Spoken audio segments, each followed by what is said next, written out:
And I watch hockey and Game Awards at the same time. You mute the hockey.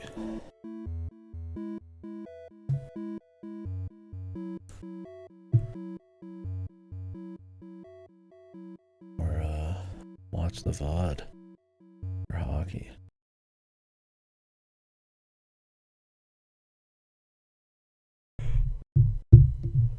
Easy.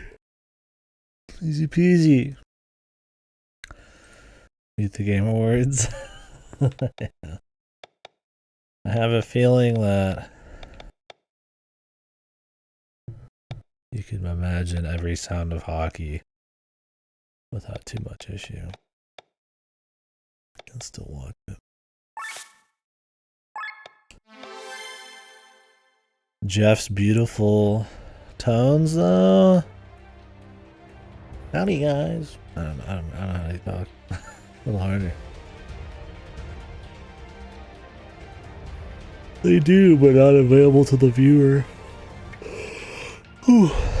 I can upload separate audio tracks.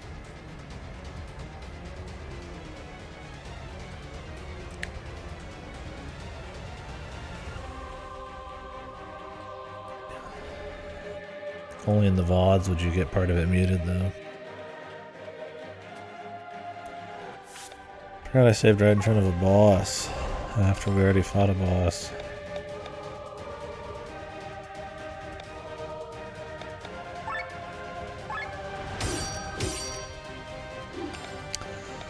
Come on, buddy. I'm out here slaving away watching the VGAs for you.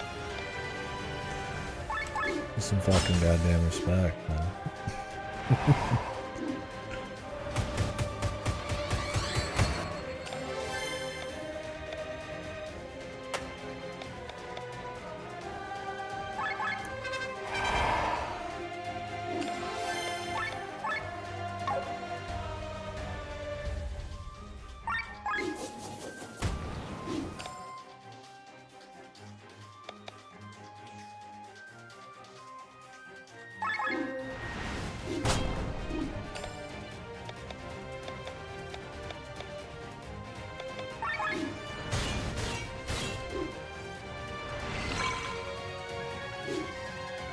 Buffs and debuff skills forbidden. Huh.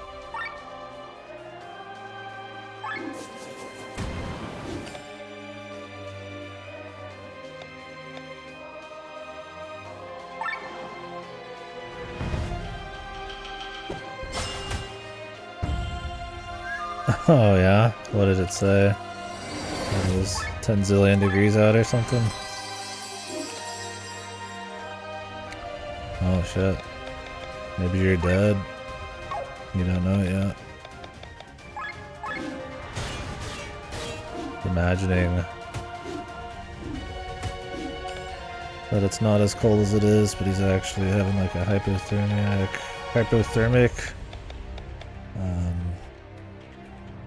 what's the word?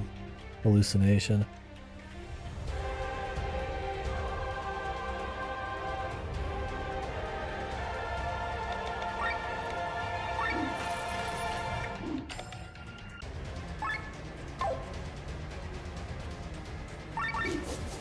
Almost didn't steal from this guy. Oh, what a suck.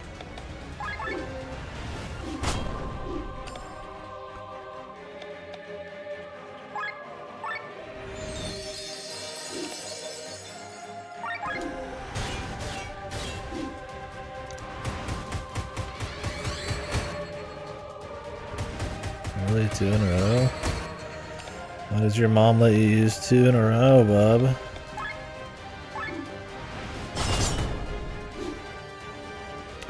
Like how the mechs are so much harder. The mechs are like insanely hard because there's just like not a whole lot you can do and not a whole lot I've gotten. Like normal fight, fucking piss easy.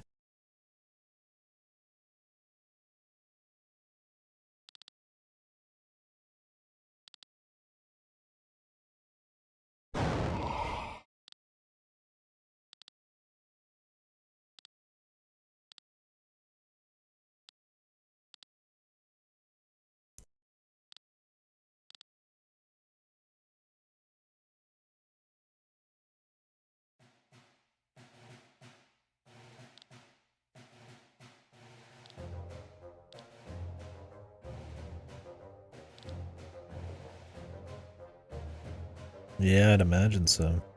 You guys use like special tires or what?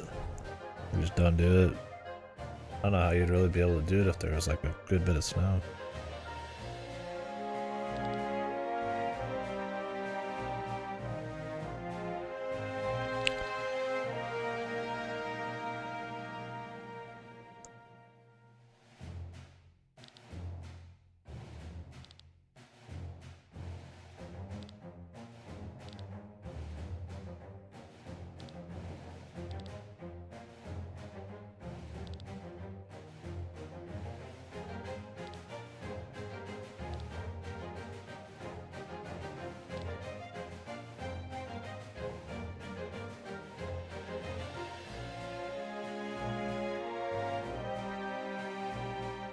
Oh yeah. So do you guys have like an affinity with ice and stuff, or have you guys slipped and fallen on your ass and quite a bit over your lives?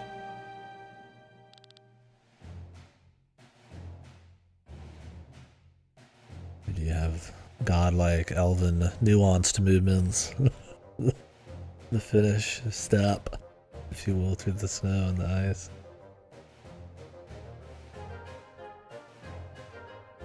Yeah, legless fucking movements.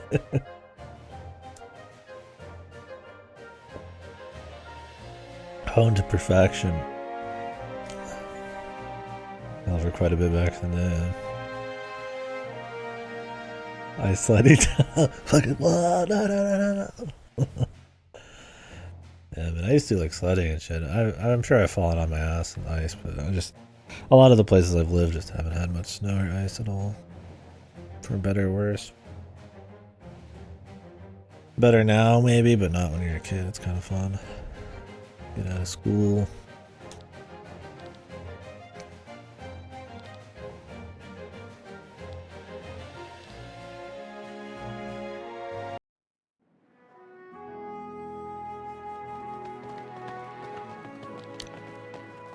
Yeah, I'd probably just be dead, man. My hip. Oy. Oy, what? Oh yeah, I've never played hockey. I don't know if I've even, maybe once in my life had ice skates on. I'm not even sure.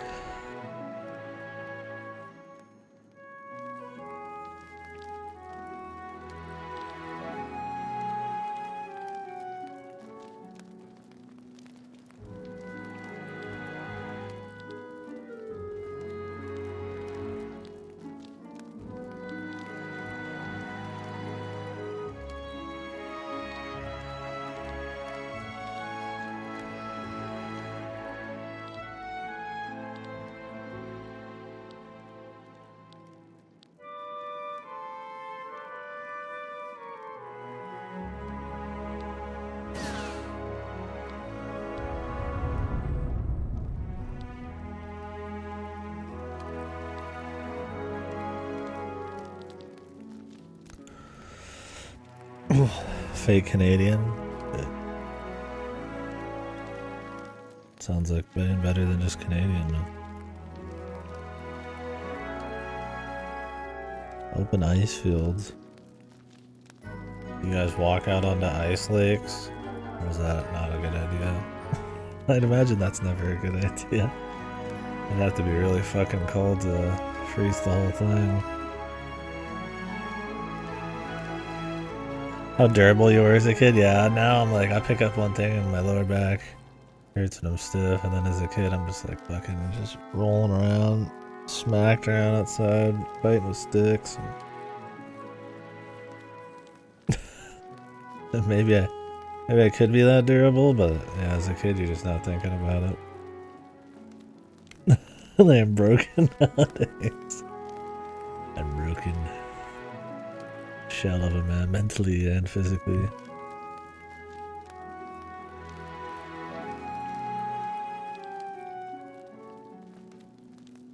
If I broke about now, it'd be 2 decades before I could even maybe use my arm again.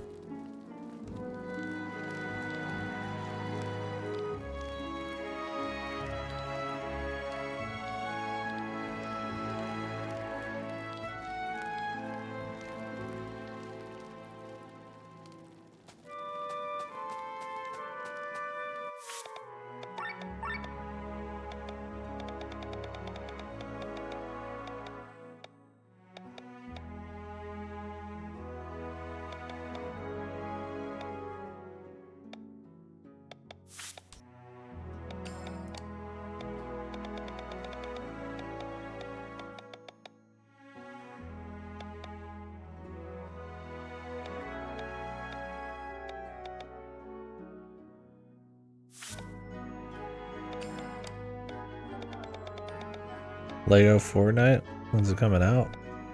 I saw a little gameplay.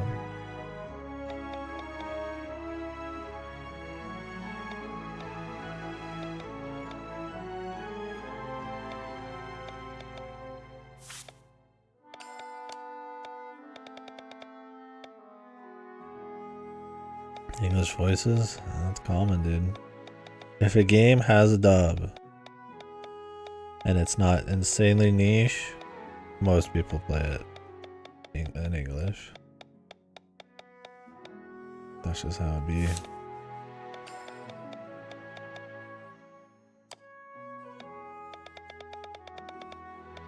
People just aren't strong enough, man. They just don't get it.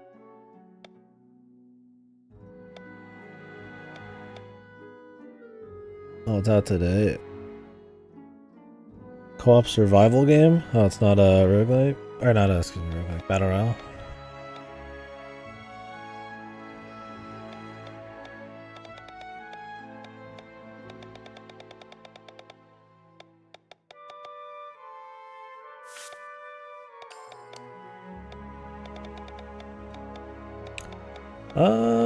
Maybe when I'm next on my PC setup.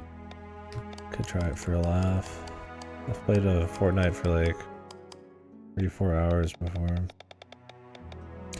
But once I'm finished with this, it's FF14 time.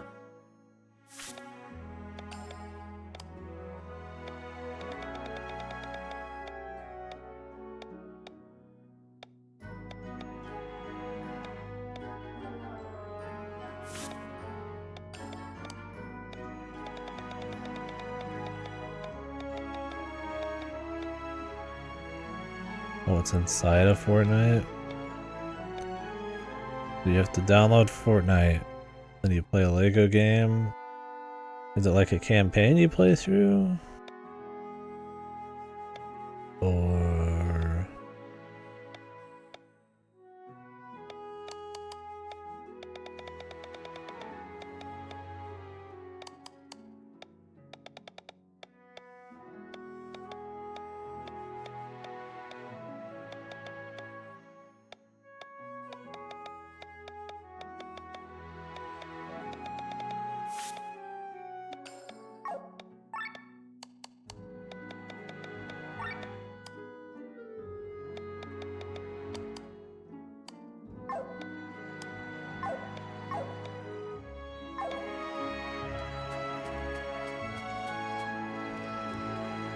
English has more voice dialogue? Oh, does it?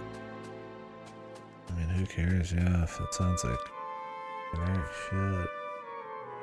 My thing is that the rest of the series isn't in English, and there's a lot of returning characters. Not to mention just the consistency of having it in one language. It's kind of nice. Oh, really, son? I mean, I'd give it a try, really. We'll see. Maybe I could get some people to play some Lego Fortnite, dude.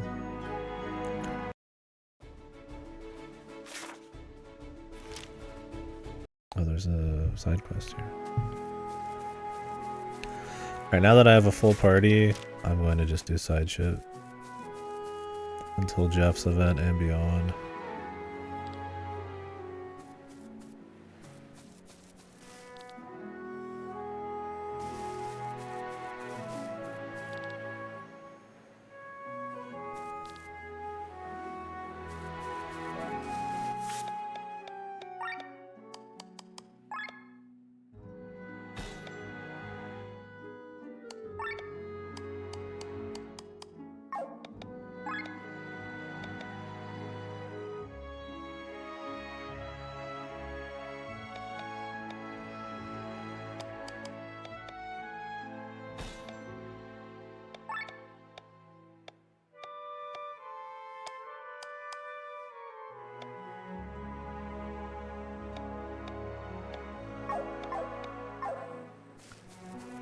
Oh yeah, is the English one pretty good?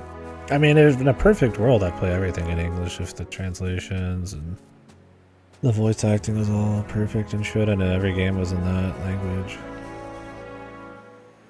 It's just like very rarely does it always pan out. 3 to 4 blow in English.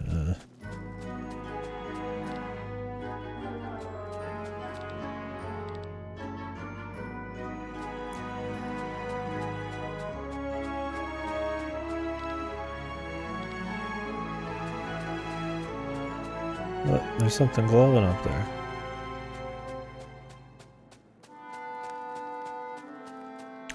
Is it because you played the Japanese first, or, I mean, is there just truly some characters that just are miscast? Yeah.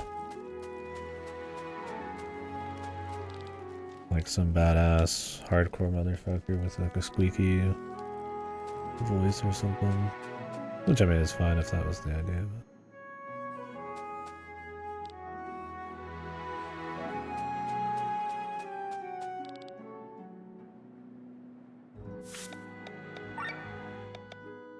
I'm really digging this opening up now.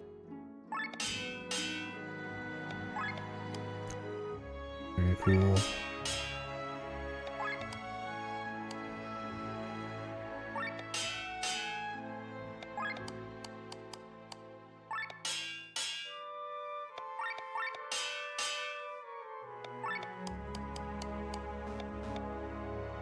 Elastic wing.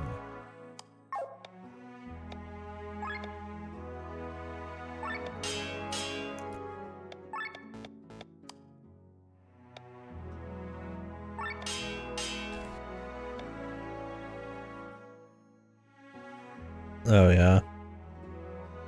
Yeah, from what little English I listened to in Honkai, it was the same way. That was a shitty dub, dude. It's like they sounded fucking completely... Like that Kafka character, like a completely different fucking personality.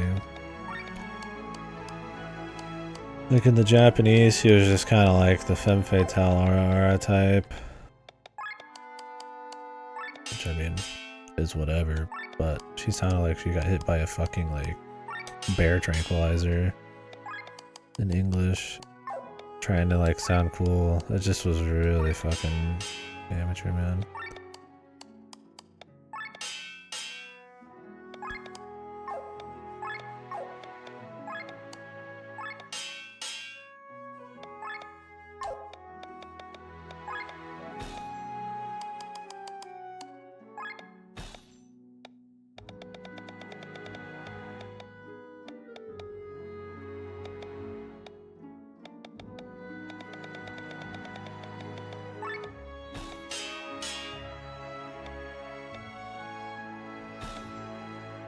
Right, yeah. I mean, for how much lines there are in that game, they probably just phone it in. Or not phone it in exactly, but like... I would imagine...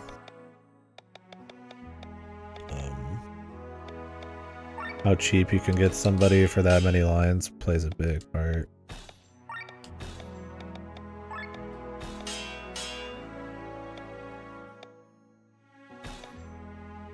Oh yeah, see man, like DC Douglas.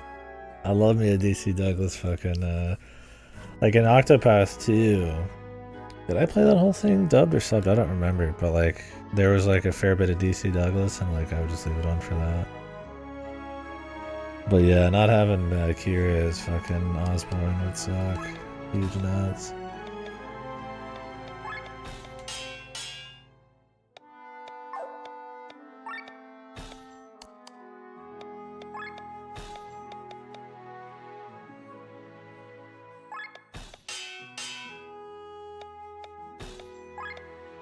Oh, really?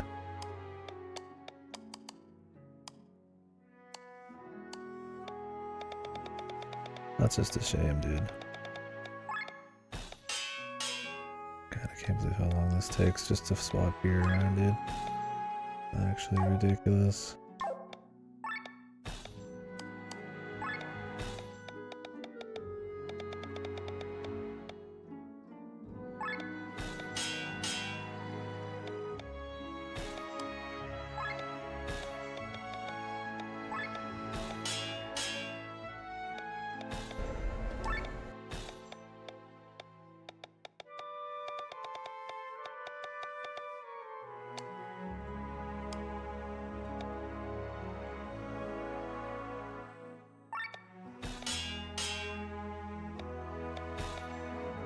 I don't know what they were thinking. Maybe there is some way for me to like do this quicker.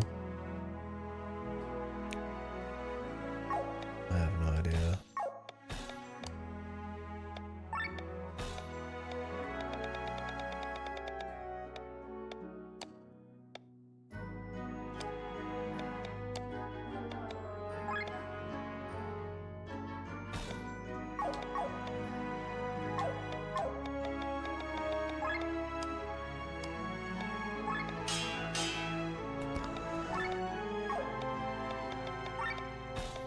Like, I don't even hate the idea of this system, right? I mean, it's just like Xenoblade 1, you're just customizing shit, but it's so cumbersome to put shit in and out of gear.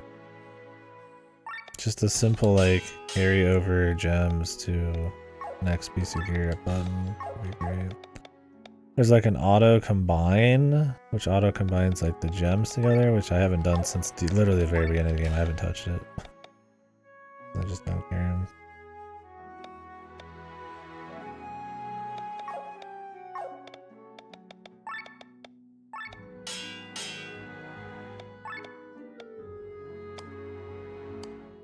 Oh yeah? Get anything?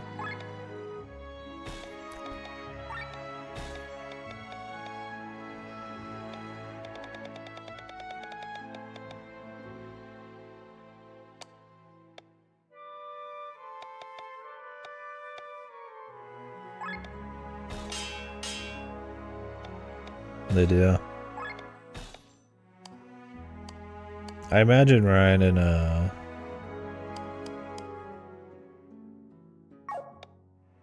Japanese is like as plain as humanly possible.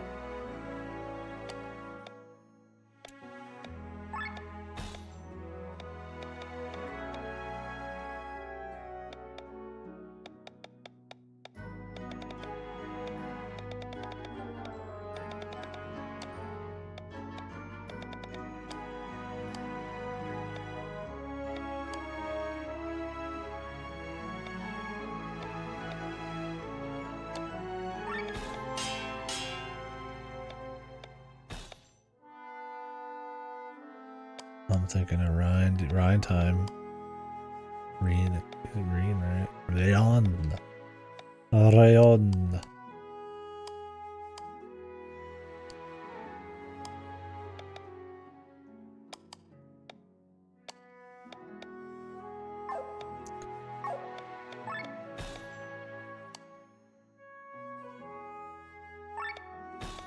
It's Ryan time, baby.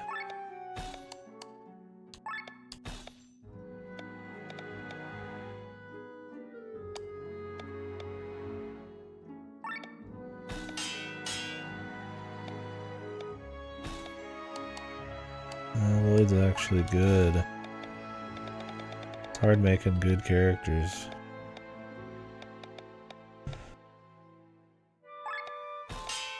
Lloyd's like seemingly a generic MC, but like they own the generic MC thing and actually like do something with it.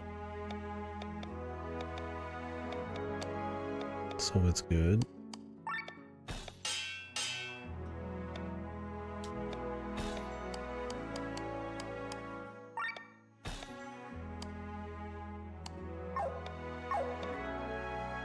I'm tired of upgrading shit.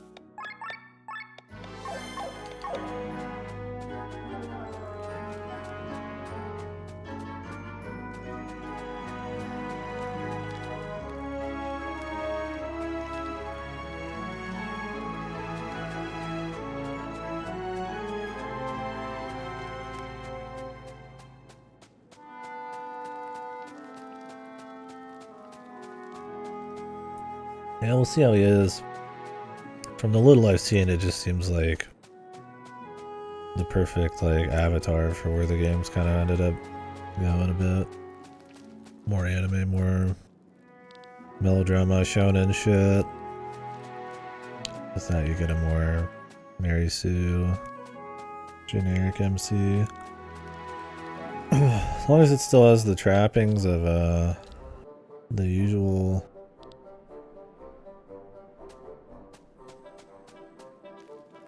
Detailed stories and world building and carry some fun arcs through the games. I mean, it'll just be at least good for a laugh on that front. Hey, our armors are here.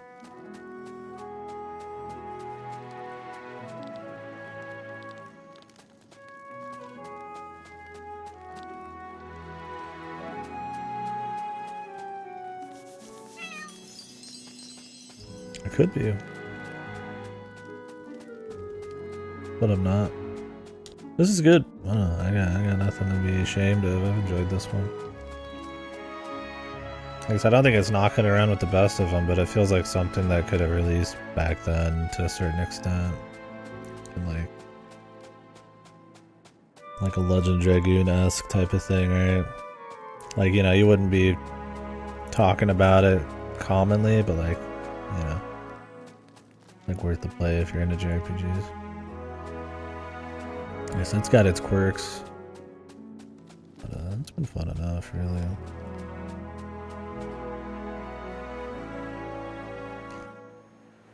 Glad I didn't skip it so far. I mean, for them to really fuck it up, they'd have to have some truly atrocious story and some insanely bad encounters.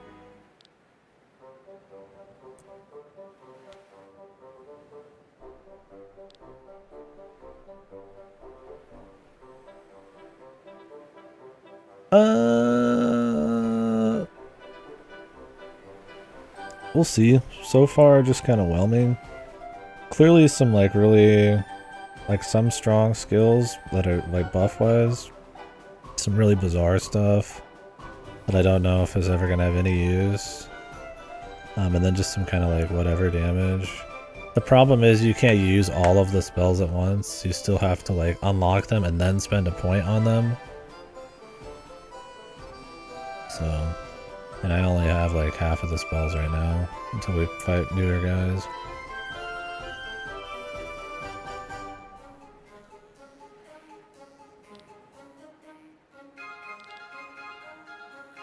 Yeah, I was hoping that it would just automatically give me the ability and I could just at least pick 8 of them and then have them just swap. I can swap around. But like in a normal blue mage, you get all of your spells accessed all at once. I was hoping it would just be you have all of them, but you can only pick 8. And this, you have to unlock them and then spend a point to get them, and then you only have 8. That's like, I'm like gonna get passives a lot of the time. I mean, I've got a full set of skills on the guy right now. He's got a lot of bizarro stuff, like being able to swap mana and HP percentages, and resurrecting everyone and then dying, like a Rakarmdra or whatever, and making all his spells free for 3 turns, and then he has no mana. But it's like, he has so much TP cost already, that even though like some of his stuff is expensive, like the thing that gives you magic and it gives you shell and barrier, which is like, excuse me, shell and what was it in Final Fantasy? Anyways, defense against magic and attack. Like, even though that's really expensive to use, it's the only AoE that does that, it looks like. I could still just like cut the mana cost down. So a lot of it shit's just kind of like, I don't know if it's good. Yeah. Harlequin said he was pretty solid in terms of like being a buffer supporter. That's kind of where I'm at with him. I just have like 1 physical attack. I don't know. I've already got a buff support guy, and I've already got healers, so I will just use him if he can end up replacing my strongest buffer. Otherwise, he's just backup. Yeah, hopefully White win.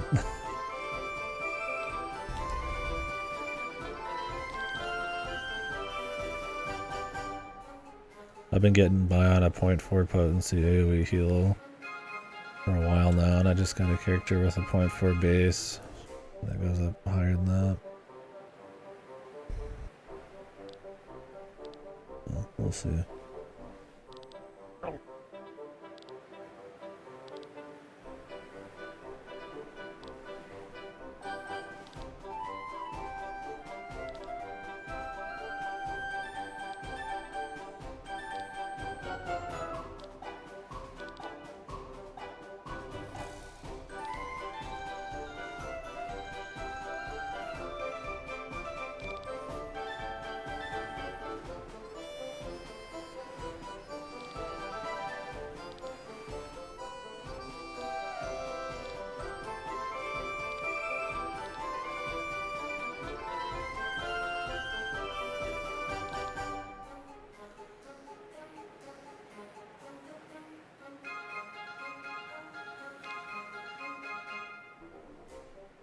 Is this the super boss questline I've been hearing about? That's not worth the trouble. I mean, I'll try, but I don't want to be grinding. I mean, I've only got this game for another week and a half anyways. I think we'll be fine, but I could see this game having some serious time you slap into it on that front. Well, I mean, I plan on filling most of this out anyways.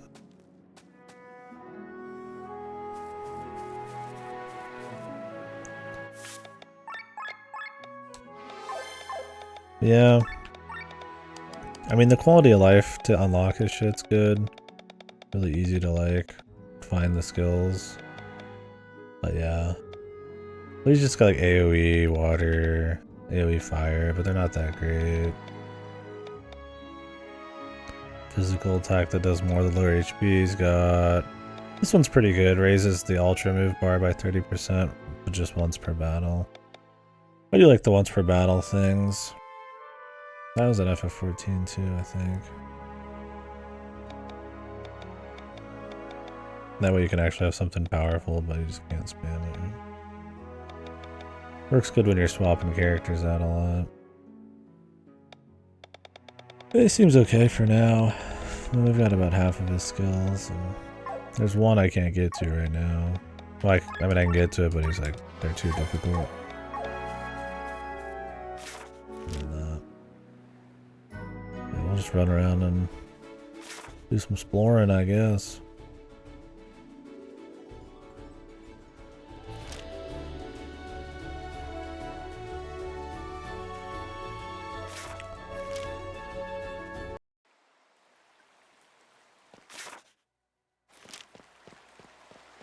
And try to recruit more people. With recruiting more people, because it could be like anyone, anywhere. Kind of need to like re-talk to everyone, or pay the lady to tell me where everyone is to recruit. But that's not fun. Luckily, there's not that many towns.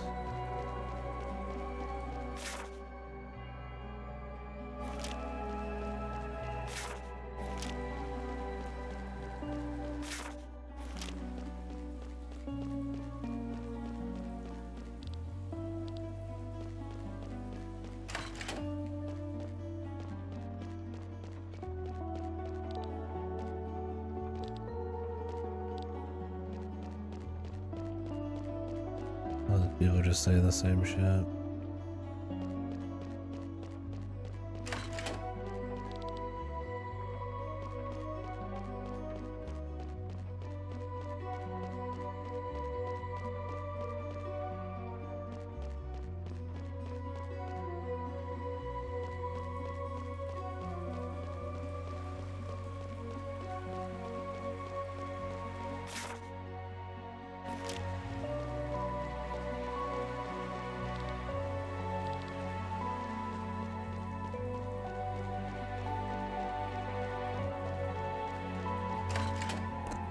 Oh yeah, I need to finish clearing that dungeon that I started at earlier. The story dungeon we just did.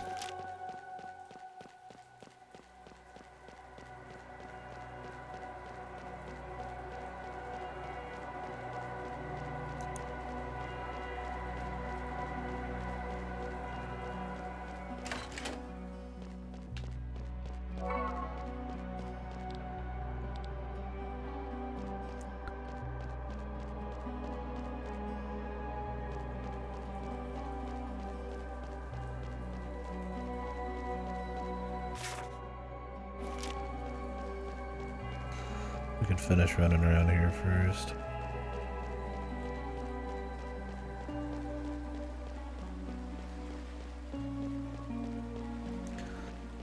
Why is we gonna show up here?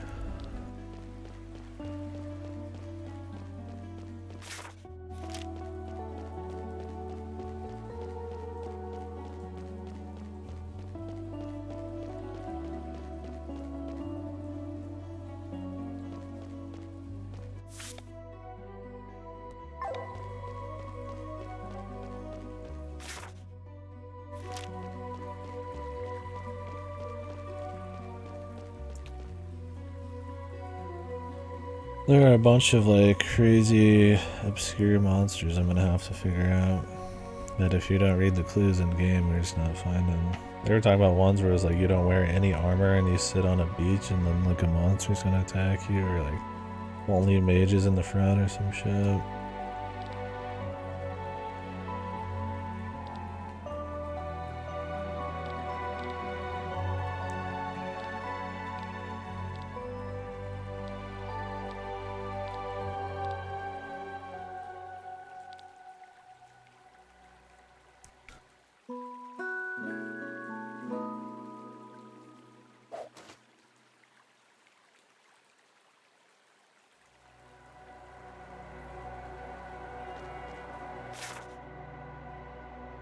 Now I wonder if they're gonna overdo it. There's gonna be like way too many main characters. Or like party members. Or what? I can see it going beyond this, maybe.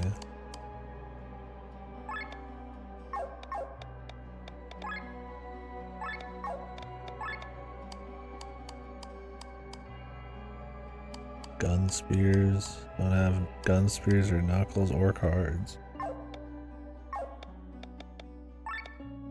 I'll keep trying to get the blue mage's stuff, but I could see myself ditching him.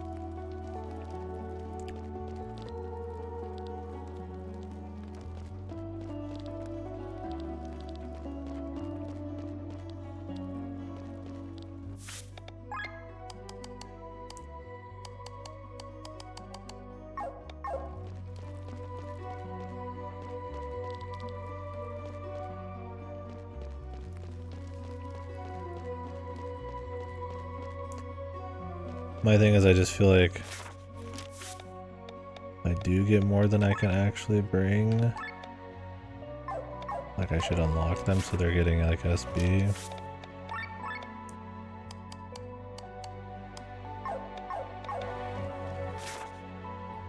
So otherwise they'll really not be useful.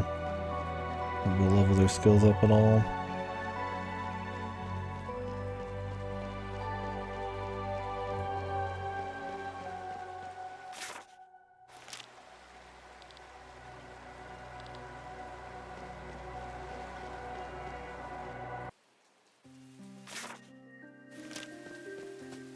I never got this fast travel.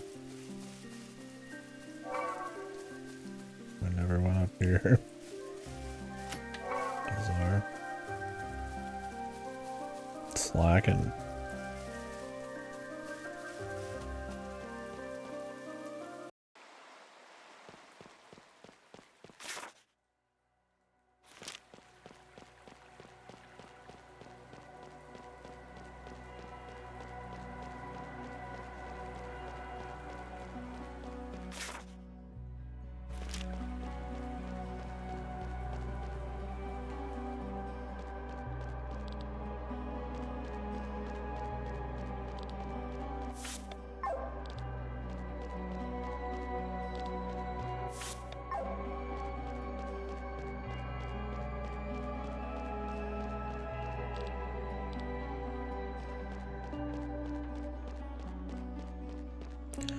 I've talked to all these people before. I don't think they have new dialogue really. But I'm hoping to find one that wants to join the squad. So I found them in just completely random places.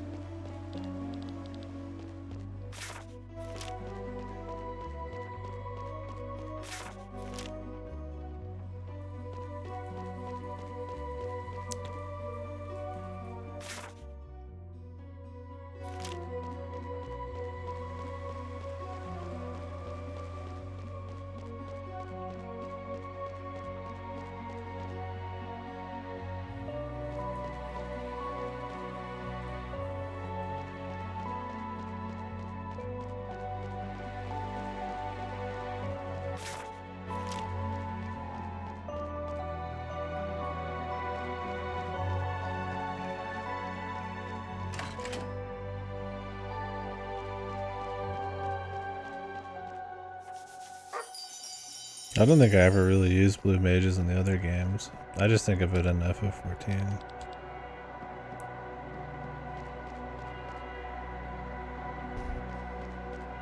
Yeah, it heals you for whatever HP you have, I think. In FF14, because the healer's not really getting hit a whole lot, it's pretty strong.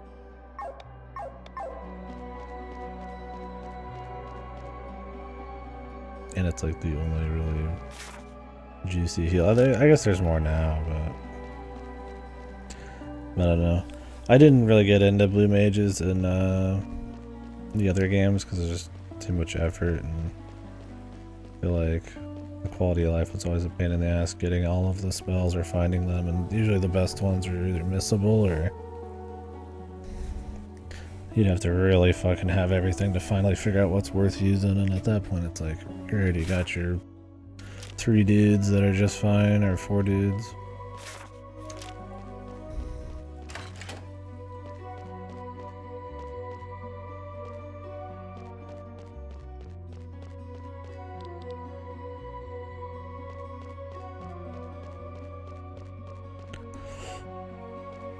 Yeah, like I said, I didn't fuck around. The most blue mage I've done is an FF14. Yeah, that's why in this it's not bad. It's just they tell you all of them and there's not that many spells. It's like, you just go for it. The problem is you don't get the fun of the blue mage in this. I guess that's supposed to be part of it. It's just supposed to put in effort, then you get a lot of cool shit because of it, but...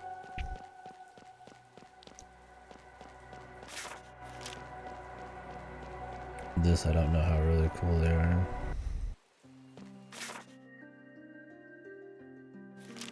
Oh, there's a way over here. Oh, it's probably because I was literally not allowed to go this way before. That would explain it.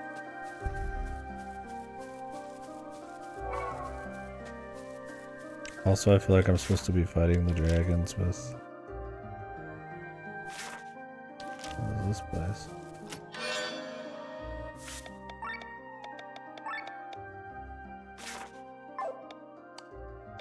Heals could crit.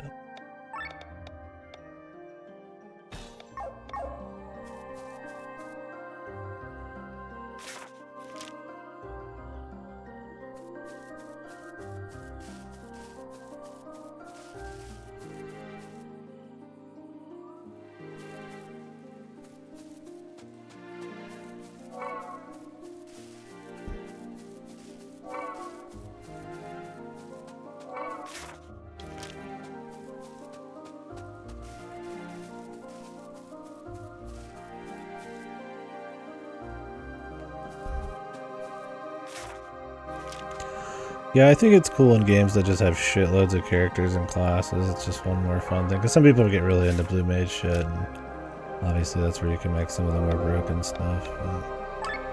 But usually just a casual run is just... It's just like not necessary, and yeah, knowing what you can do, the RNG of actually obtaining the ability is usually pure hell, even if you know who has the abilities. And then a lot of the abilities are shit, there just happens to be really godly ones. Not worth it. Like I said, this, it's just, it's real simple.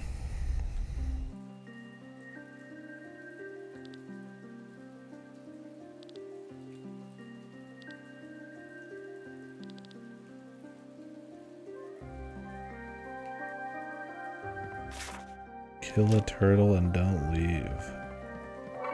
You get ambushed.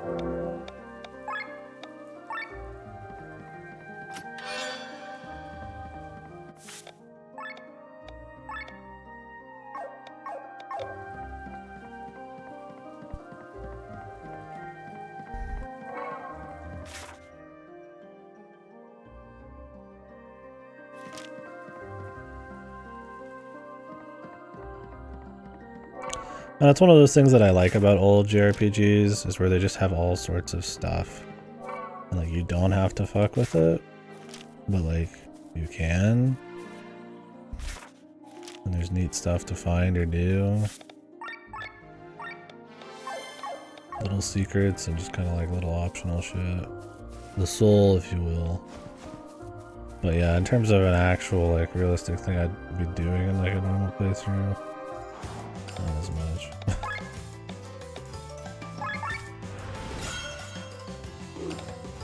Yeah.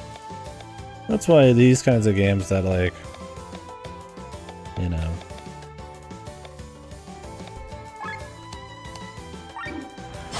supposed to be building off of like those old things, like you could do different takes and actually do something fun with it. This game's take on it's fine. I mean, it has a little bit less of the fun of a blue mage because it doesn't seem like ultra strong, but it's still at least like kind of there. Yeah, that's kind of what I mean, is like, it's not super strong, it's not like super crazy or anything. Because in Final Fantasy Tactics, like, we were talking about it a day or two ago, it's like, that game's almost balanced around you beat. Like, who cares if you can't get the ultimate stuff from treasure hunting? You become a broken god anyways, and it's just like fun.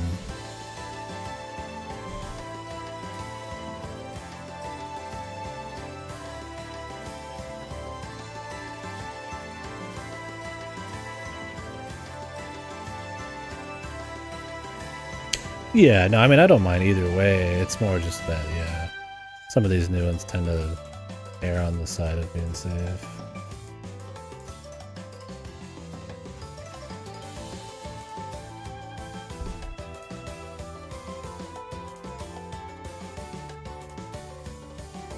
Or you could be Sea of Stars and have the depth of a puddle, but still be able to completely break the game with like very simple like ideas. That game's so funny. There's like 3 moves per character, but you can still fucking make it so the final boss only attacks you 1 time in 10 minutes, man. Easily. It's just like what fucking on. Yeah, it's tough for sure. And I get it, it's easier to probably go for balance. It just depends. Oh really, are they? Oh. I mean, I always have it on Game Pass, but might as well pick it up. I don't plan on playing it, especially how shitty,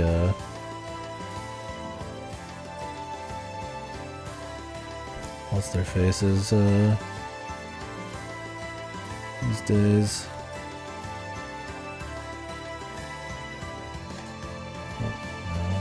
I'll redeem free shit always. It's funny, some of the most OP shit in FF Tactics is balanced around just being fucking boring, man. Like the arithmetician or whatever, the mathematician. It's like insanely powerful, but it takes so long to use and it's so fucking boring. I'm having to sit there and like figure out the math on everything, have all the right abilities, and it's like, good god, dude. At that point, I don't even fucking bother. I really like the class, but I played it for like 2 missions and I was like, yep, that's enough of that, man. The NJ class, yeah. It really is, dude. Yeah, I mean, I'm with Mootown there. It does just kind of depend on the game.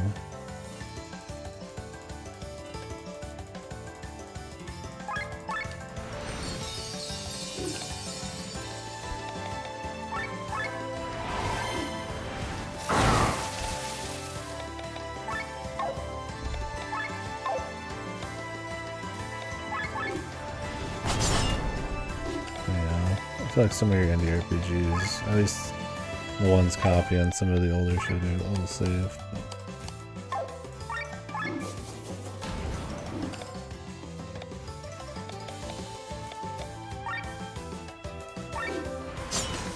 I guess we can take these guys now.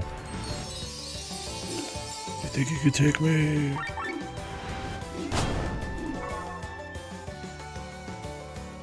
Right, yeah.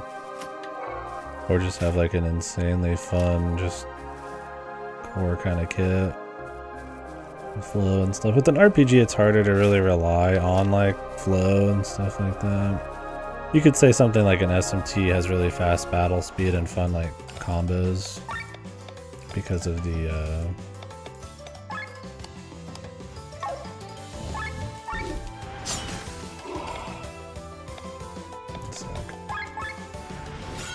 because of the press turn system and stuff. So like even if it didn't have like depth, and it does because of the monster customization, like it'd still be fun enough just to move around. Or like in Radiant Historia, like the depth of like moving around the field and adjusting people and shit.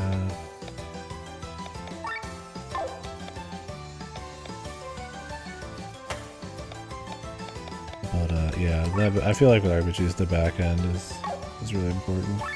Which is really funny, you get something like Sea of Stars has like barely any back end. I would joke around about FF16, but I wouldn't even consider that game an RPG. But if you did consider it one, it's pretty funny considering the almost like non-existent back end.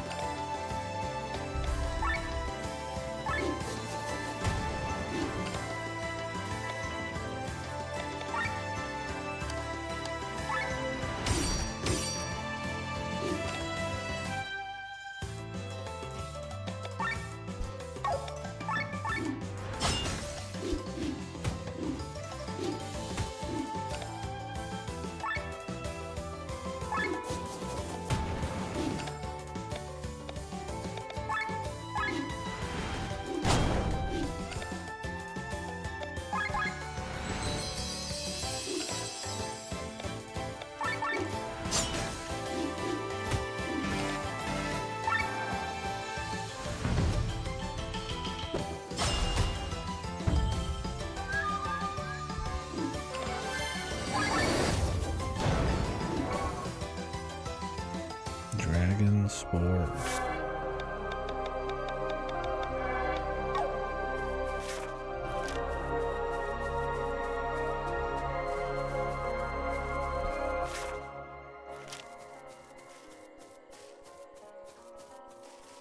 I guess it's more than just the back end, though. I mean, I do find it fun in like JRPGs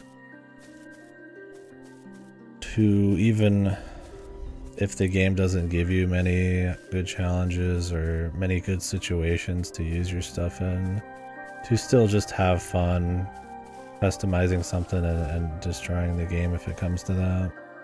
But the point was, I still think it's important to have encounters and stuff that are good too. I mean, you could have a game that has like insanely deep combat, but all you do is fight goblins, and it's like, well, could it have been better if you had a better mix?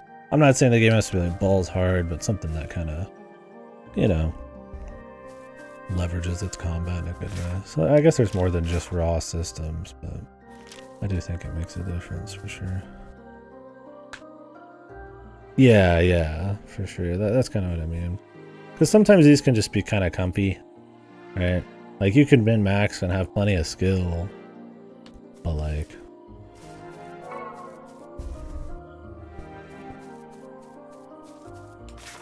and you end up making the game like piss easy, but like you're just kind of like okay with it sometimes. Because you still feel some kind of reward for skill or some kind of flexibility of the system. Some people don't like to even... if the game doesn't push them, they'll never explore systems, so maybe that's just me. You know, I'll sit here and try to like play with the systems and optimize and stuff, even if I don't have to. The only times I'm not really doing that is like sometimes in this, where it's just the quality of life's fucking horrible.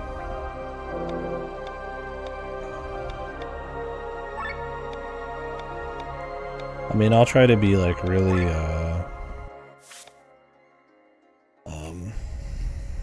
stubborn, and if I really like the systems, I'll beat my head against it to like optimize and shit. But I can also find fun in just optimizing something that's not really hard. It just kind of depends.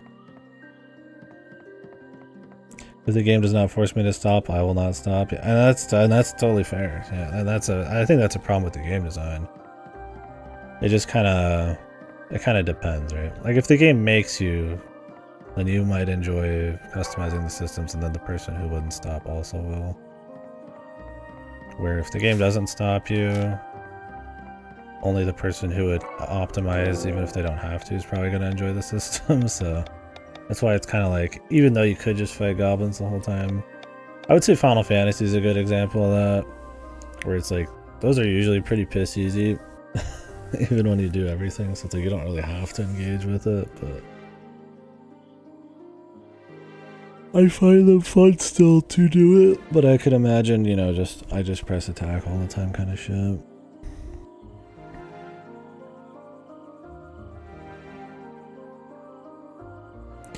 Yeah, well, there has to be like a contrast too. I feel like you can only enjoy breaking a game when there's something to break, right? Like if the norm is just broken, then there's nothing to like contrast it with. The hardest FF?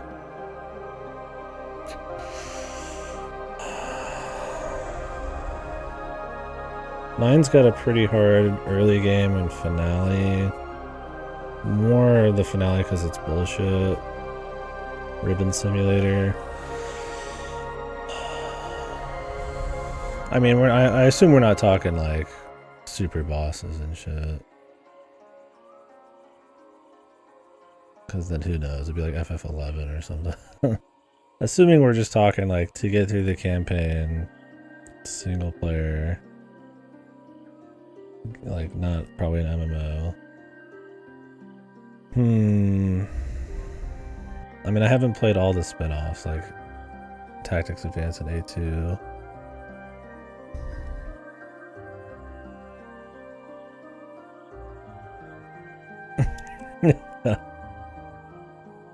FF2. FF2 is hard if you don't grind. That's because the system's fucked. 13 can be pretty hard. If you don't play the way they want, if you don't play with that system, like you get fucked. You can't just like press attack, you have to do the break system.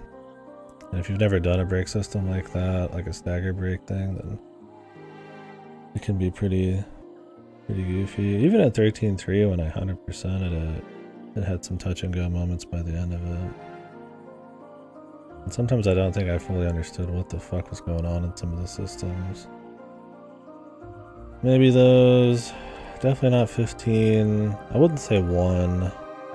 1 has a pretty steep jump for the finale, but if you got blood swords and wands and shit, it's like whatever. Or rods or whatever they are.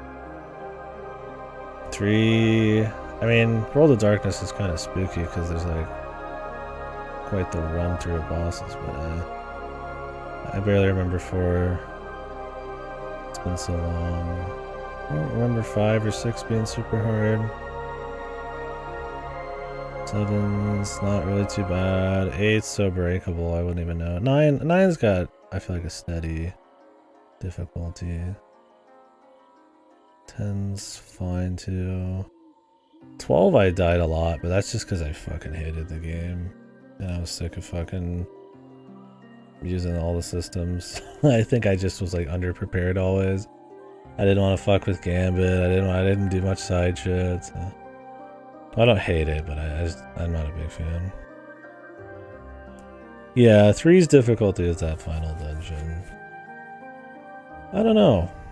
The thing with Final Fantasy, I've always felt they're kind of like comfy, breezy. Like they're not completely mindless, and they each have like their own little systems to dig into. But none of them are like really gonna push you. That's kind of part of the fun, I feel like, also because there is a lot of variety in little mini games and a lot of spice. But yeah, I don't know. I mean, Tactics technically is pretty hard. I mean, Tactics, even when you're busting balls, I mean, the Gafgarian mission with the noose, and the Gafgarian mission with the wall. And maybe that Deleta mission. There's some pretty tough ones there. With Tactics, it really just depends on how, like, it's probably so wildly different depending on how you interface with that game. Because you could become a god and just shit. Or you could have some trouble and like Ultima, you're gonna have to redo like a fucking 10-year-long Ultima fight, you know? I don't know. You weren't kind of just mainline? Yeah, I would say it's probably like Tactics, but I don't know. 12 was annoying for me. I'd say some of the 13s are pretty rough. And then there's like some spotty moments in the others. I feel like 9 had a steady difficulty for sure.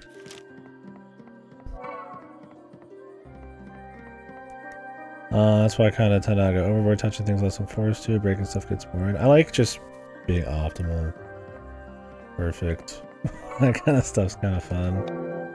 But yeah, the games, I mean, you can't balance a game around that. I mean, you could, but then like most people who play your game are gonna have an issue. So it just kind of depends. But yeah, I got you for sure. Makes sense. Chest there. How do I get to this?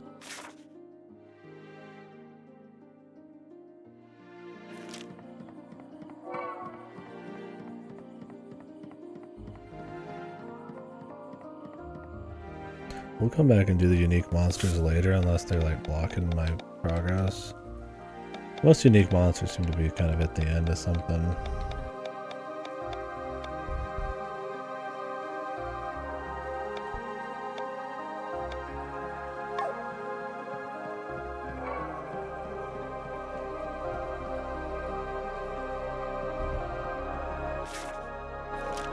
Yeah, I say all that, but I don't really care for doing super bosses.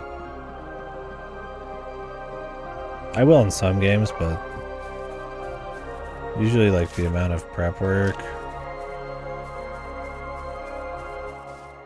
and how goofy it can be sometimes is just not really interesting to me, or how like specific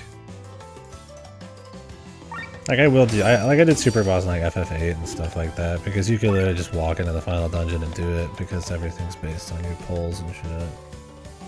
You know, in SMT4 and Apocalypse, you know, do it because in Apocalypse especially because you could just figure it out on your own. 4 has some bullshit with Big Man because of the angel requirements, kind of, but shit like the secret dungeon super boss, where they give you like half a team and stuff, is fine. But yeah, I'd agree. A lot of them just really aren't that fun. And anything that's post game, I just really, a lot of the time, I'm just not into post games. There's something about that, like continuously building towards the end, whether through story or the momentum. But I mean, I'm not against like a post game, but a lot of the time I'm just like, just kind of done when the credits are done. And so sometimes super bosses are beyond credits, kind of. And I'm like, do I want to sit here on stream and do like 10 to 20 hours of grinding to fight something I don't care about? It's cute in like SMT3, where like the final dude's kind of is the super boss, sorta, or like Dragon Quest 11, where like the final boss kind of is, so I guess, the super boss, right? But they have like a reasonable like progression of difficulty. I mean, he was a joke, yeah, absolute joke, but in theory, the final boss being the actual super boss, and then you, or like Etrian Odyssey is not too bad there. I mean, the idea of it, the actual gimmicky difficulty of like EO3 super boss is like not interesting. I think it's like shit, but like he's cool, and it's cool that it's like at the end of like an actual, even though it's like an epilogue, like a post game, it's pretty much the rest of the story. So I don't know, I guess it's really contextual for me.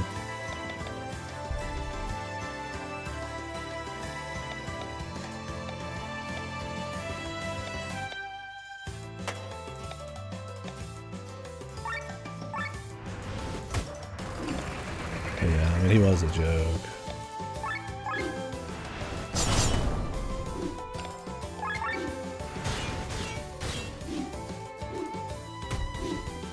But he was the closest thing to a super boss in the game, right? No, I lied. There is a boss, I think, after him that is an actual super boss. I lied. There's the Golden Dragon, I think, or whatever.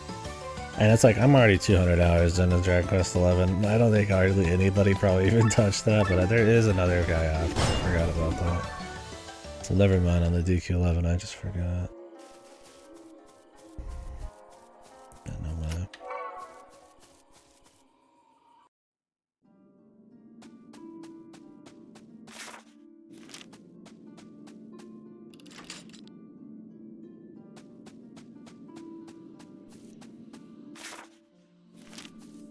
Yeah, and the thing with like EOs, you have like multiple like little super bosses and shit too.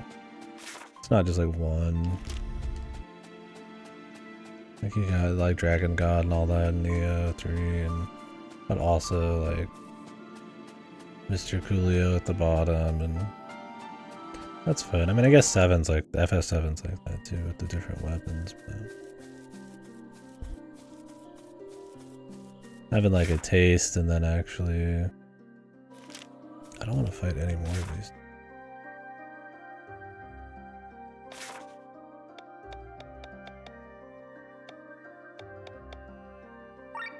Working your way up to an actual super boss is cool.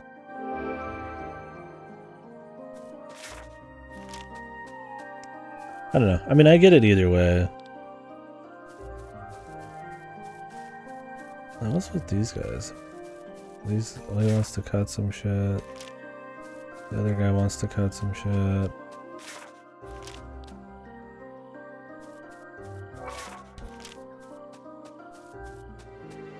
Like, personally, I prefer something that's like maybe a jump in difficulty, but not like bleeding edge perfection. Unless I just really love it. Just something that, like, you know, if I've been really grappling with the systems and thinking about it, maybe I'll have to go through a few iterations, but like, then I could generally figure it out. It's not a 5-hour long fiesta. But it's like, I also get sometimes they want to make content for people who are just like, just want to go fucking ape shit, man. Like an Elizabeth or some dumb shit. Or Demi Fiend type of thing. I'm just like, yeah. I mean, because it's like optional content, it's really hard to get like, and like really post gaming, it's really hard to like be any up in arms about it, I feel like. But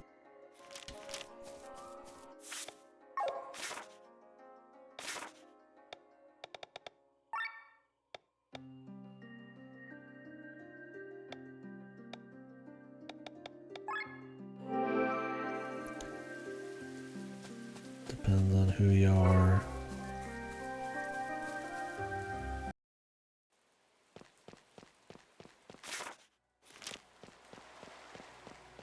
That's usually what stops me from wanting to do it on, partially because I just have too much to play to want to like grind. I already usually put so much time into a lot of the games anyways, just grabbing stuff and exploring everything, that I've got just kind of like my cutoff. And two is like the stream too, like I don't want to sit there and grind, right? I mean, in DQ you already usually have to grind a bit at 2 or 3 points in the game, and I usually try to never grind. You just don't have much choice. Penance. Most of 10's fringe and gamey shit, I just always seem to fucking too much for me. Penance and some of the fucking dark aeons or whatever the fuck they were called. I just didn't fucking mess with it, dude.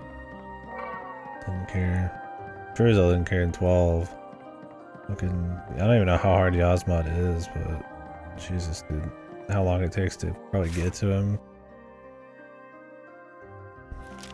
Yeah, a little grind, a little prep's fine, or grinding to help you beat him, but it's not necessary. Because in like SMT4 Apocalypse, I didn't even grind a max. I was like, not even max at that point. Games like FF8, well, man, that game's broken. EO4, I don't think I do much grinding. You just kind of are there. I mean, games like SMT and EO4, you're kind of at max by the time you're at the end anyways, but...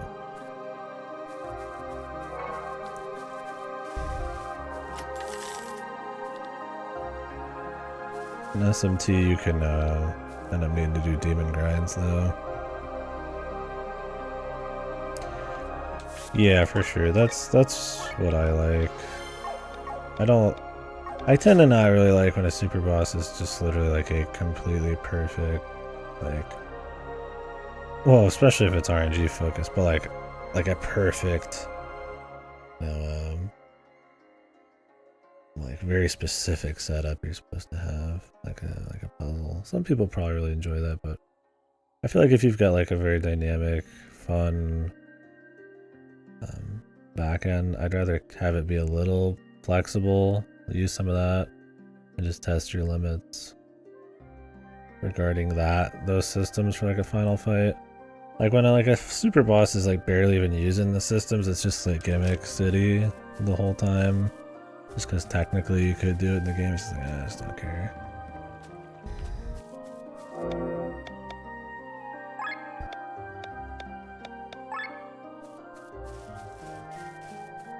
And usually I just don't even give a game a chance to even like make a case for itself, because it's usually just kind of like whatever. Granted, some of my favorite fights in like RPGs are super bosses, so it just kind of depends.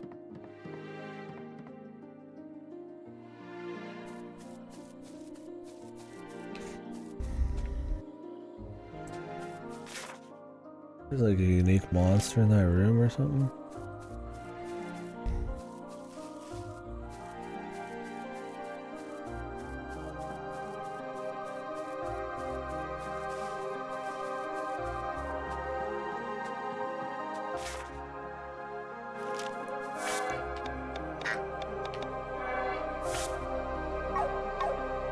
What is this?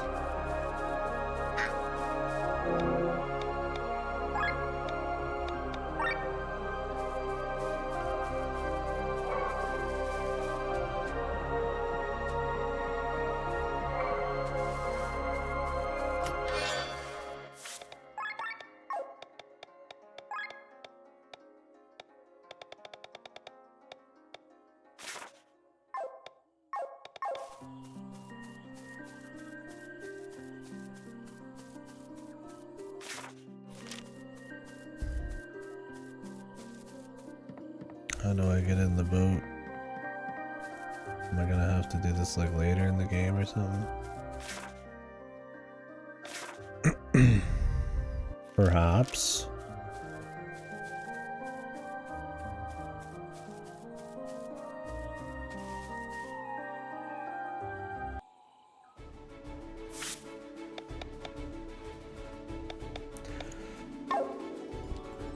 "33 out of 38 treasure chests. Find the rest." Problem is I can't use armor in here, dude.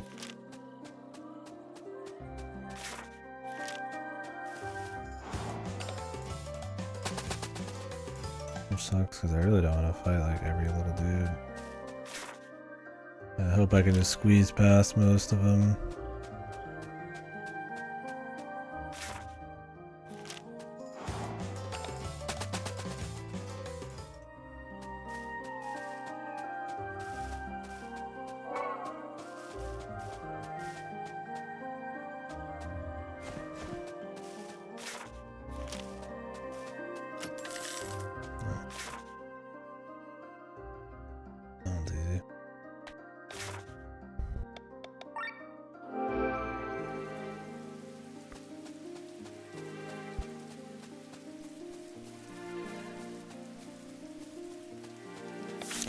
Any weird challenges up here? Excalibur. Otherwise, I think I've done everything in this zone. Just 4 more treasure chests.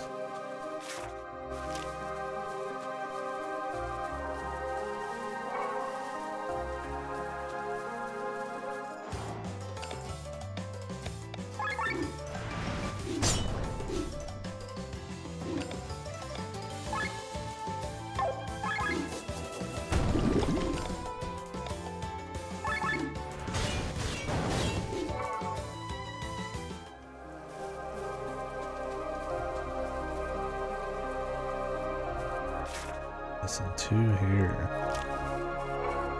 That's one thing, like, where the fuck am I missing that many chests? Because they usually have they'll say like get 38, but you only need to get like...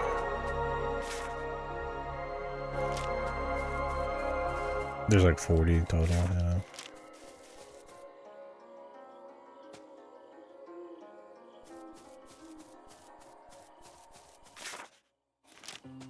Anyways, yeah, Silent told me that the super boss situation in this was pretty annoying. Grandy kind of annoying.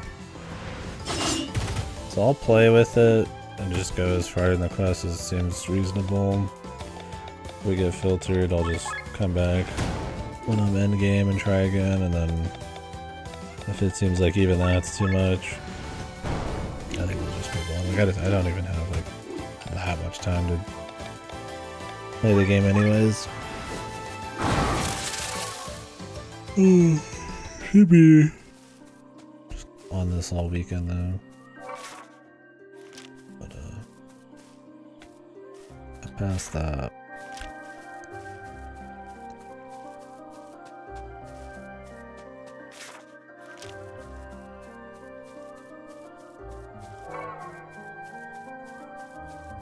The thing is, where the fuck are these chests, man?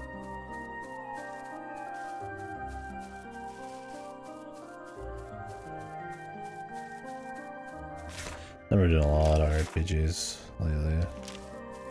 I got more coming. I said I'm probably doing Star Ocean, Tactics, Ogre, Rebirth in the next few weeks, maybe.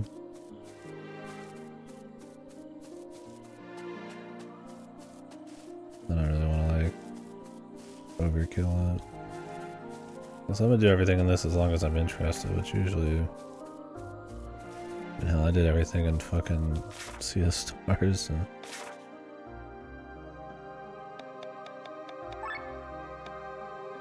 Don't see it. I mean, not in this, outside super bosses.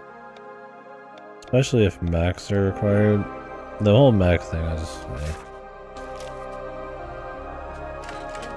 don't know how I feel about it. It's okay. But it's also so divorced from the rest of the gameplay. It seems kind of like a slog. More than it is like some empowering cool thing. But I'm not quite sure if I would be like pumped to do like a super boss that might like require a lot of mech stuff. We'll see how the mech stuff feels in the long run, but this game has so much you could grind. With like the mech proficiencies and perma stats you get from that. I don't know if that could be worse. Those are required. It says there's 2 chests.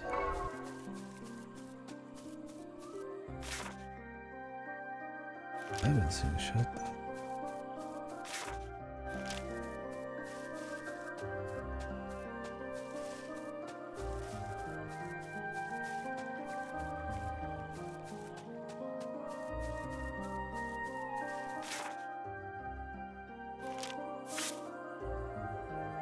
Also, it says there's 4 more I need to get.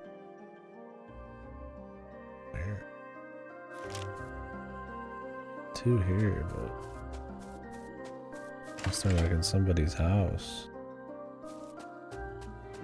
Like in a hidden cave or dungeon or something.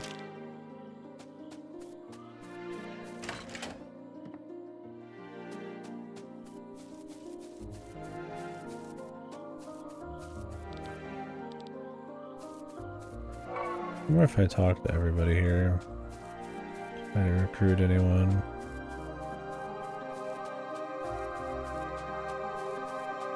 I feel like I did.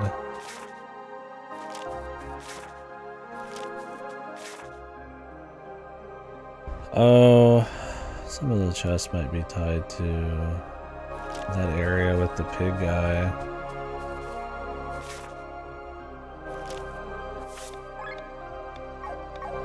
He said I want to cut through these trees or whatever, but he doesn't want to do it alone or something.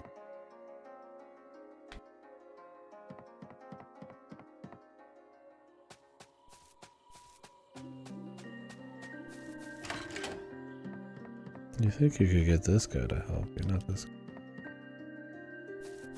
dude. And there's a few NPCs that say shit like that, though.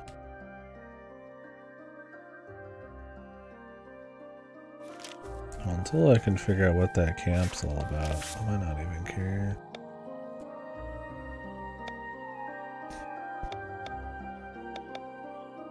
Just come back. Although it gives you thick hides, man. I don't even think that's like...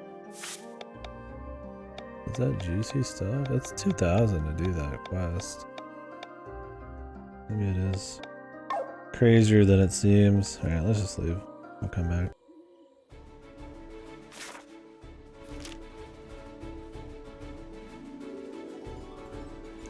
Please be Yggdrasil. What the?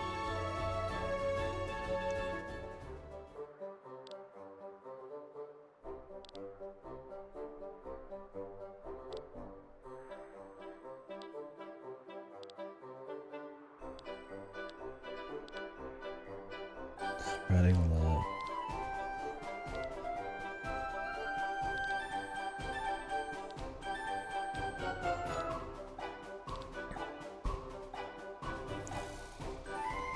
This is that cool band earlier.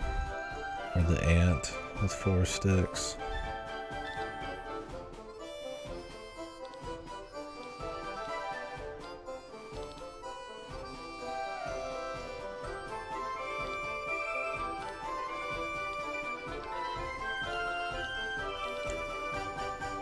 Eddie joined. Which one was Eddie?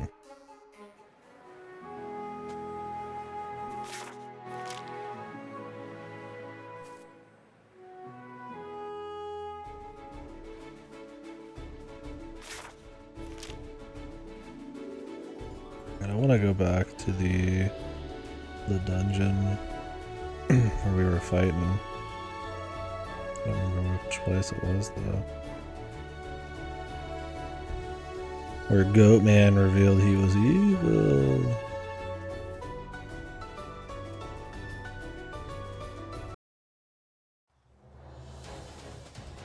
So there's a lot of chests here.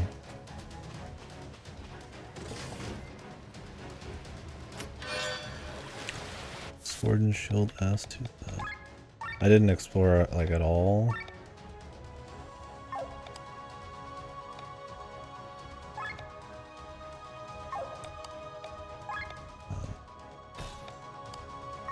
Because there was a sub-objective to not get in any fights. And I kind of just kept that going.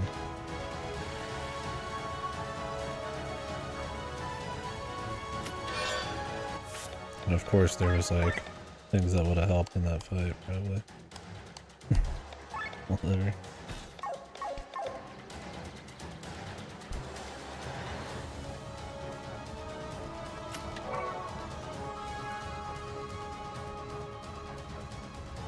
Only fight that was like really touch and go so far. So it's just raw mat combat. And then you do the human phase afterwards and you just fucking shit on him. Just very like heal centric.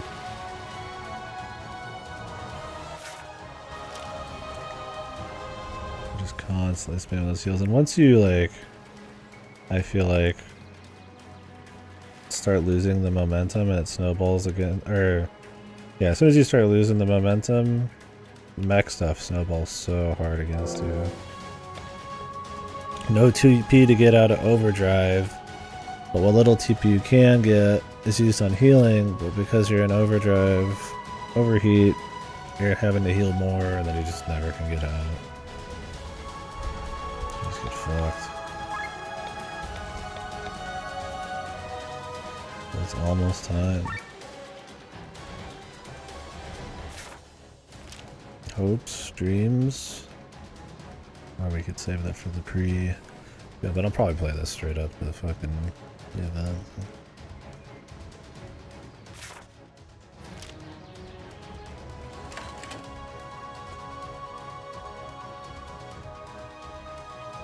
Like, I'd say it's still been interesting. Like, I don't hate the mech combat, and I think the overdrive works better technically because you can choose, you have to choose who's in it and when they're going to leave overdrive. I feel like it works better than with the actual combat. It just also feels not that fun, even if it works better.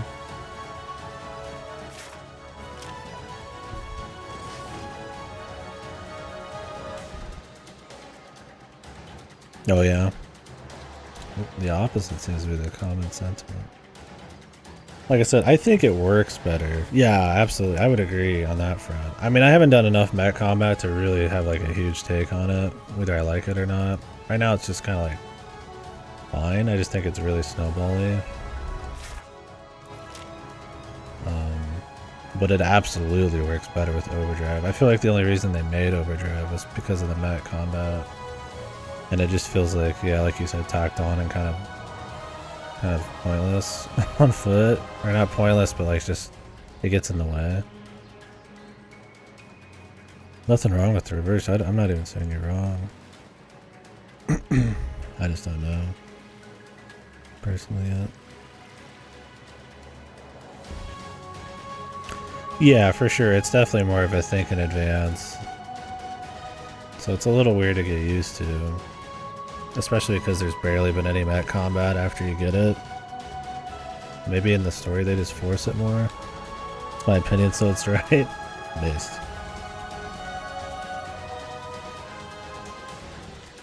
My opinion, the only one that matters.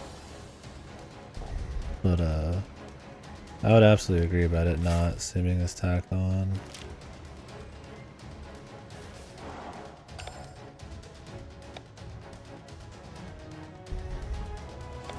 Like, I could see other complaints with it, right? Like, you work up all these other systems throughout the game, and then you just get something completely separate that has, like, no bearing on all the other bazillion systems and customization you've already done.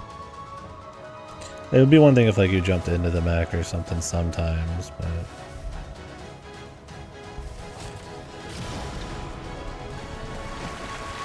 You don't jump in sometimes, it's like a complete, like, different game. And I don't really care that much on that front. I think it's just like another thing, and it's not like there's not much more, you know, there's no game left or anything. They give you the mech and there's a lot. That's when the game opens up, so. I don't care there, but I could see somebody bitching about it. Oh, there's a chest in here.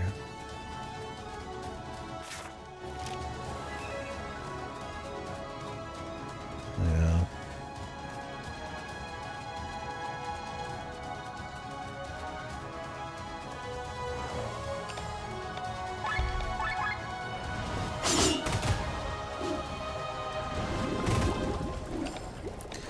Yeah, we'll see. I do think the mech combat's a little slow to level so far. I mean, like I said, there hasn't been much of it, but it seems pretty fucking grindy for something you barely are using within the 10 hours of getting it so far. Not 10 hours, probably about 5 hours. Maybe that changes as you go. I'm like 2/3 of the way through my first specialization, and there's like a bazillion. Now granted, they probably don't expect you to get all of them by the end. But that I've gotten like 1 or 2 upgrades as well seems a little rough, so let's hope the actual equipment and leveling isn't where the mech shit really sucks. You'd imagine that it's a system that comes in halfway or more through the game. It would probably level and progress and be super customizable really fast and not take like eons. But we'll see.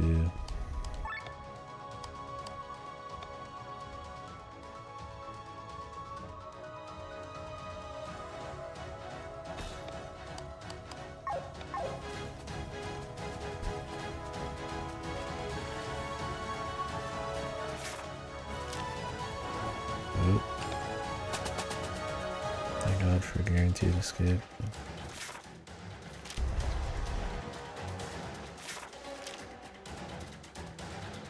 Yeah.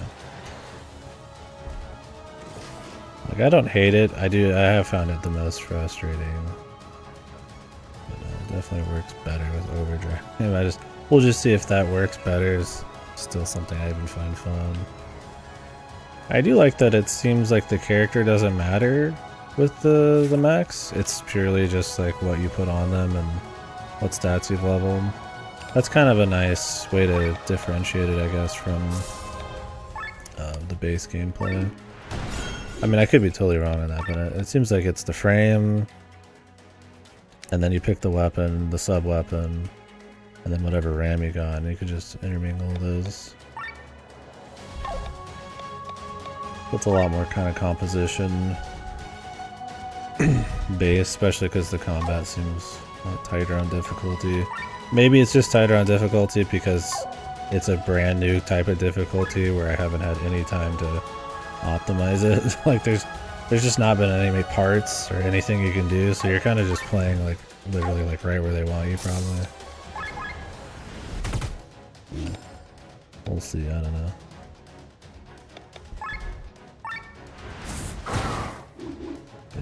I'm glad that I actually have to think about the overdrive. But yeah. There's no coming back once you get to some points though. And the thing is, this game I would say has a lot of RNG.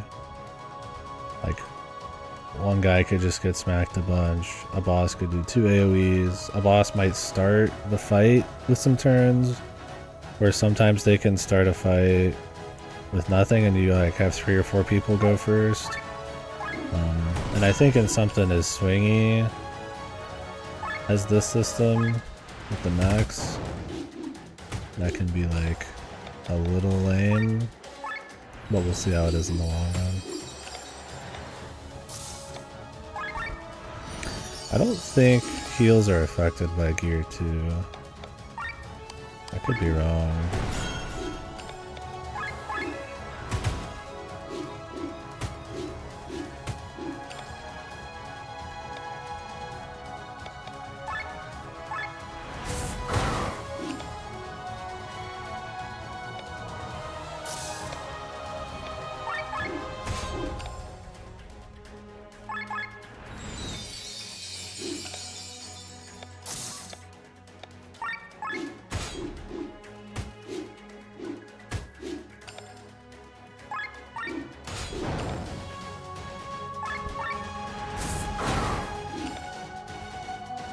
some abilities also just seem like shit.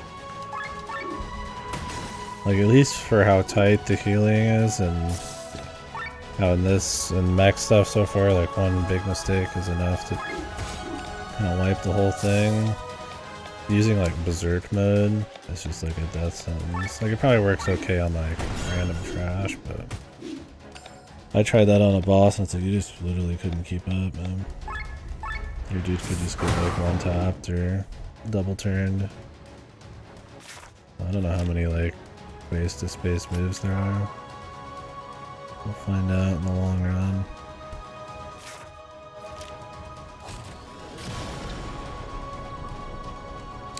My loot, please.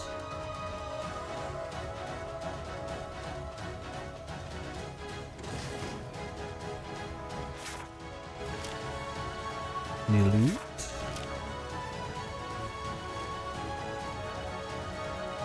Like, you can customize all the colors and shit.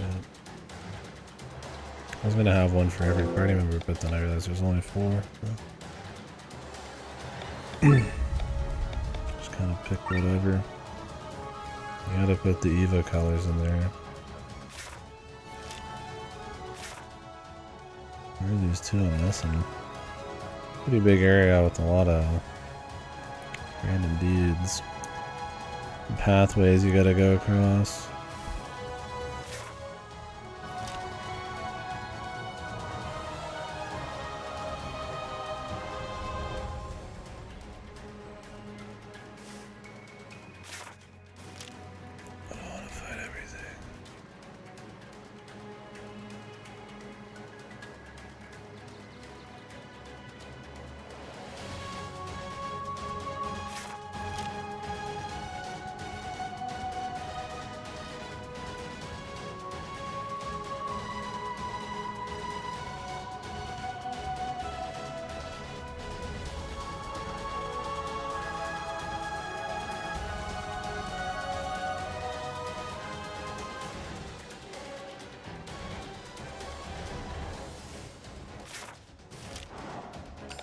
Got much choice, man.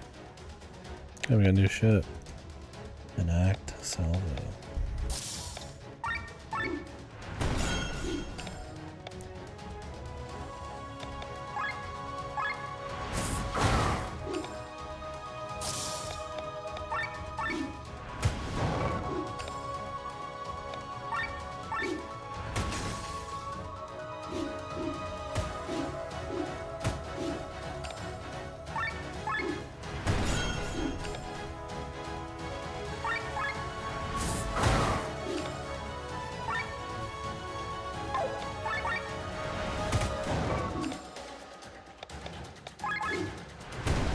Time to swap the weapon. Might be another passive to get though. Oops, could have done wild strike.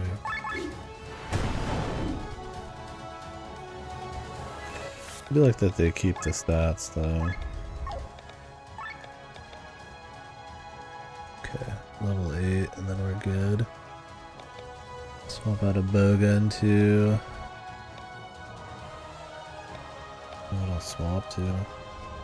I go hammer and shield. I like that everything levels a little bit too. There are these big moments where you just get a lot of stats. I mean, technically I should swap soon. That's more optimal. Then I'll get that last percent. Like, if you're level 7, you should just swap, right? It's not even a technically, you just should. Anybody else 7 yet? No. Oh, he had a bunch of extra fight. Because then these will level on their own.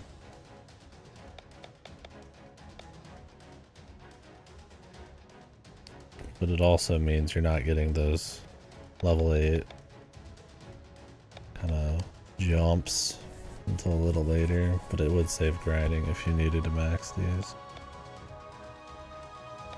Which, I don't think I need the jumps as much.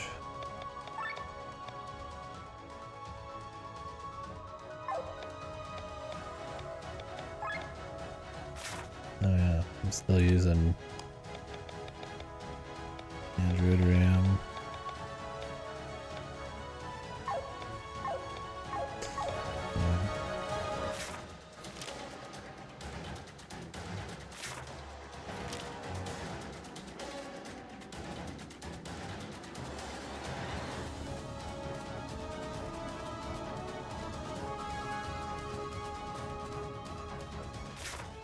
Is Xenogears Mat Combat anything like this? I imagine not.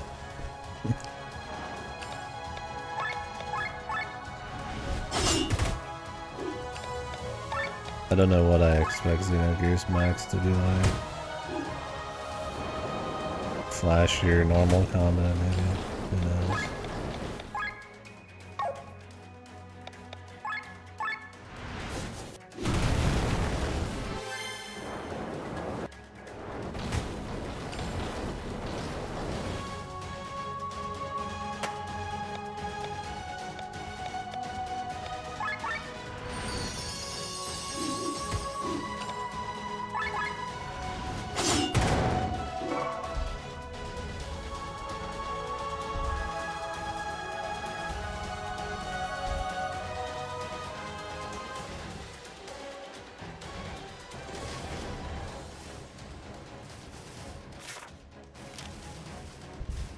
Here they are.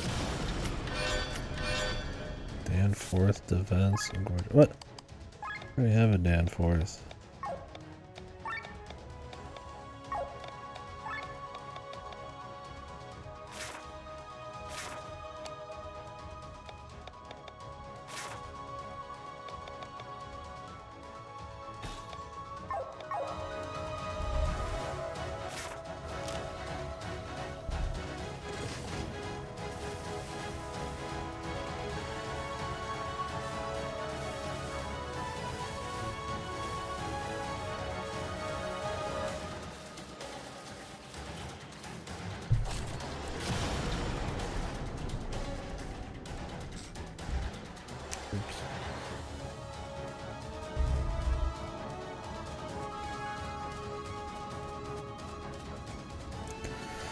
Give me loot.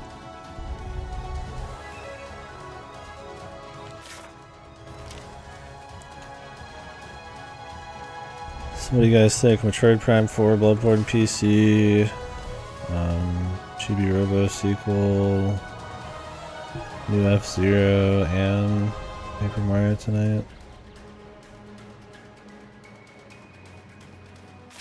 I'm thinking, yeah, baby. Actual, real sequel with Michael Ansel coming back to Beyond Good and Evil, Banjo-Kazooie 3, and Silksong. The rest, possible. Silksong, let's be reasonable. I feel like this year we might get actually something. They've been very tight-lipped and said they have a lot of new shit. I mean, obviously Jeff knew he wasn't getting GTA pretty far in advance. Because, you know, he's got to plan the whole fucking thing. So, for them to still kind of be like, yeah, about it. I want to see Sega's super duper fucking quadruple A game they keep fucking yapping about. It's probably absolutely fucking nothing, dude. After the Hyenas debacle, God knows what the fuck they're up to when it comes to big new IPs. I want to see Monster Hunter. Capcom's said they have a big game planned for the beginning of next year-ish.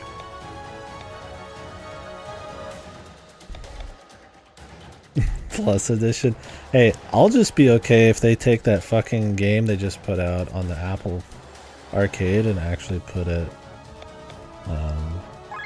everywhere. Have you guys seen that? Where there's this like actually decent looking Sonic game on Apple Arcade and like they're just putting out like dog shit for like full price though on like more traditional systems. So what is Sega doing, man? Like, it doesn't look amazing, but it looks better than anything they've put out Sonic-wise in recent memory.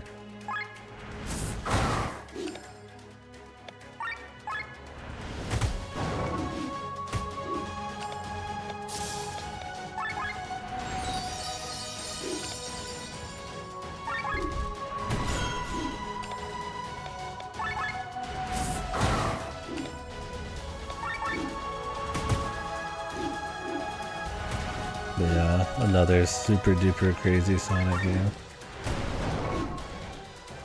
Mitsuda like straight up came out on Twitter, and unless he's lying or whatever his name is, and said there is no FFT remake. And to quit asking him about it, ask Square because it has nothing to do with him either. I think. And I don't think he was being an asshole, but I think he said it's not real.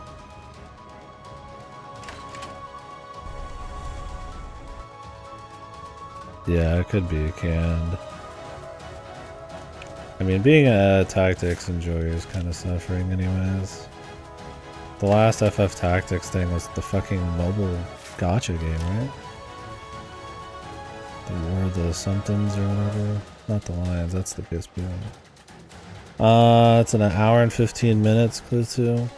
And I don't know if the pre-show is before that. So it might be in 45 minutes. I think the pre-show starts in an hour and 15. Yeah, Unicorn Overload is gonna save us.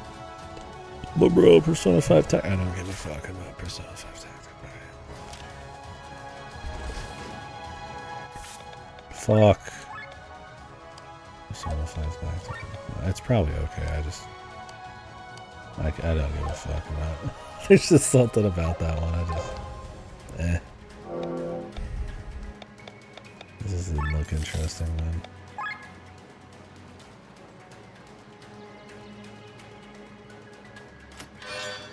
Great Sword G2.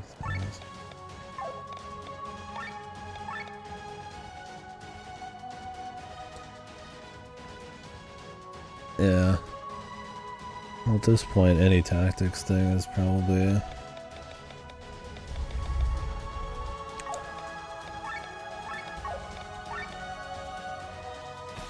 pretty bigly deal.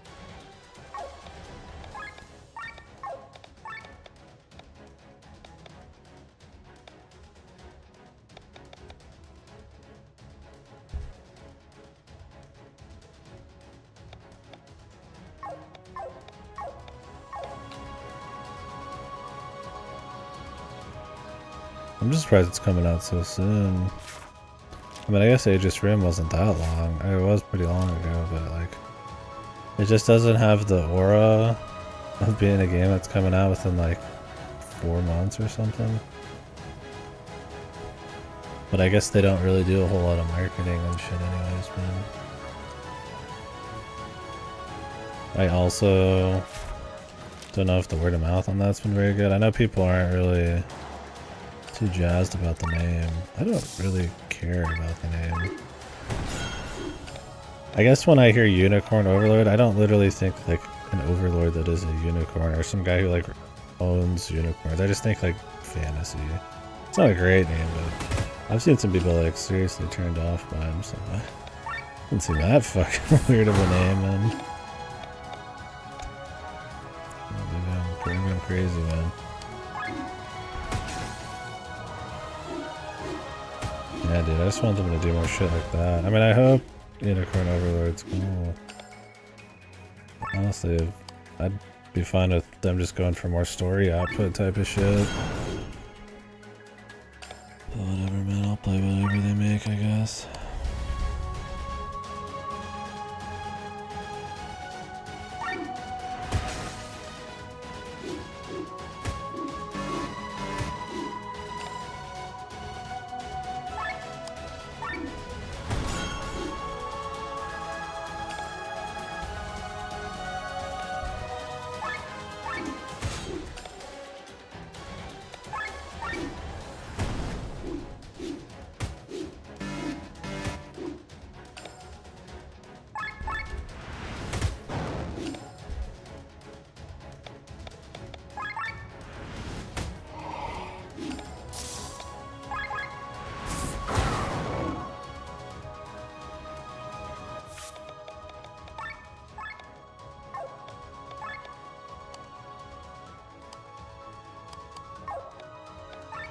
Alright. Let's make some swaps.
Man, re-exploring this place, fucking in the ass, man. I gotta do all these fights again. I mean, I guess I'm getting levels at least for these dudes.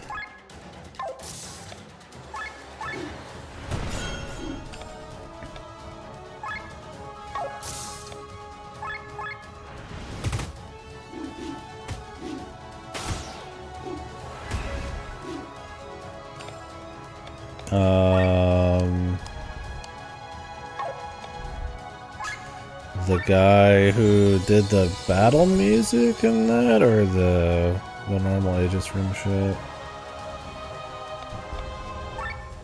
Wasn't there different? Was it all the same composers for the battle music and for the non-battle shit? Oh, this game.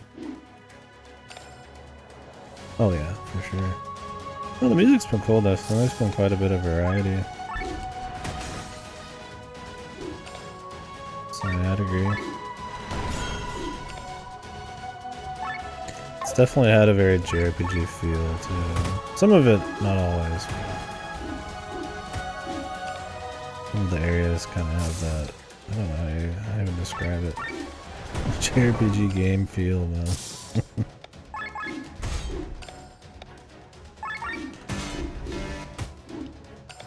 Smacking me.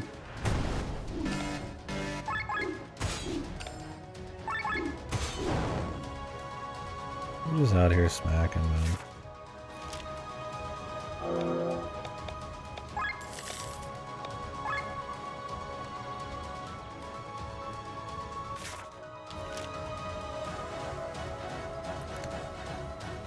Yeah, it's hard to really describe, I guess. Like, it's not like a particular genre. It's like some of the, like Uematsu, I guess, pulled from like what's a post-rock?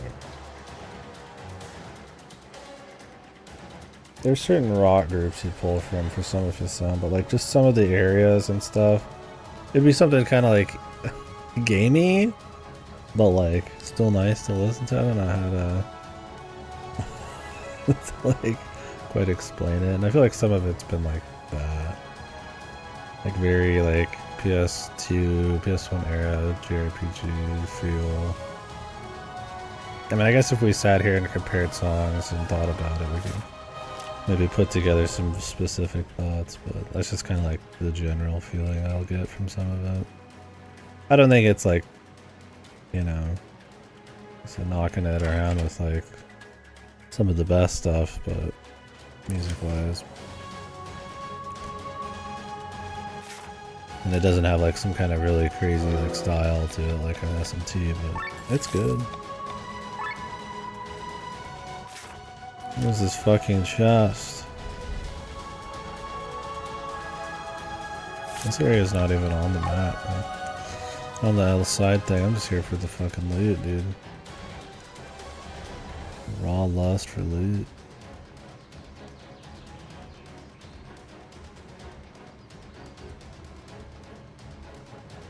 I'll probably want to eat a little bit before the Jeff show.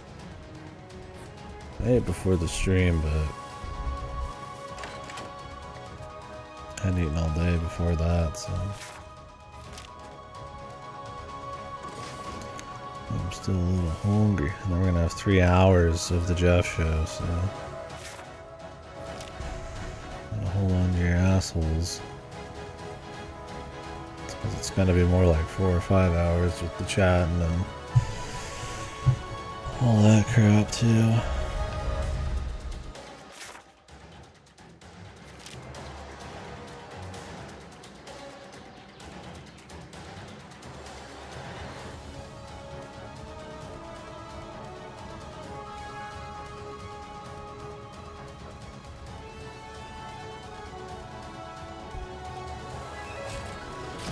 Sounds like something hidden down here.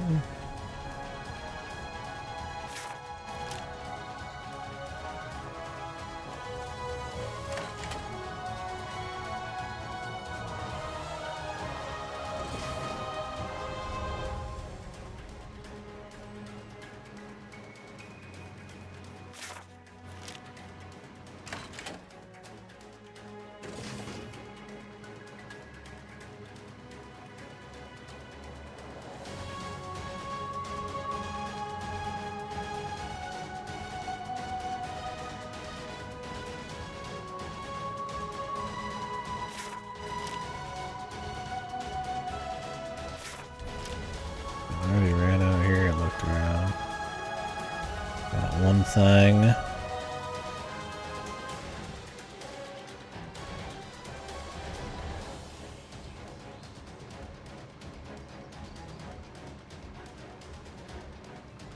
The thing is, there might be mech upgrades hiding around. There already have been. There might be more.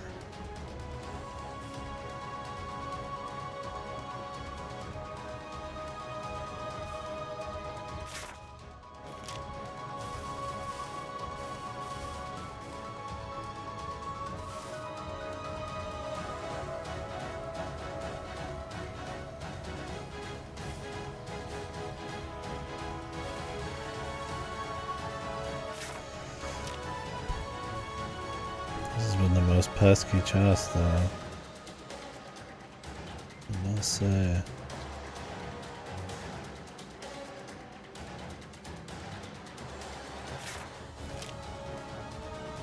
It's usually not been too hard to find in here. You just assume it's like later in the game.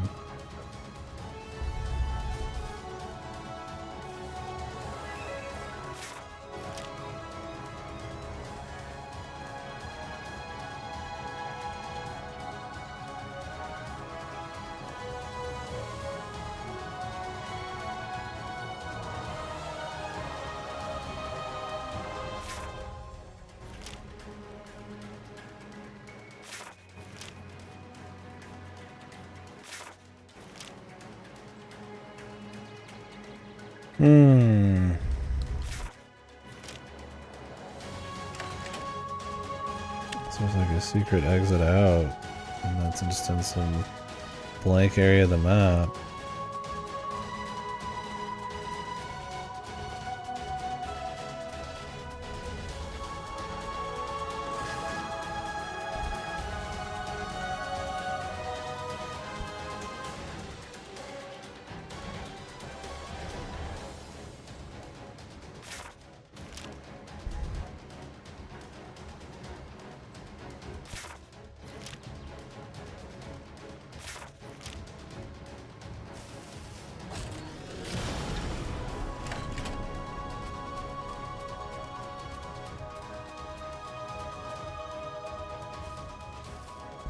certainly not seeing it.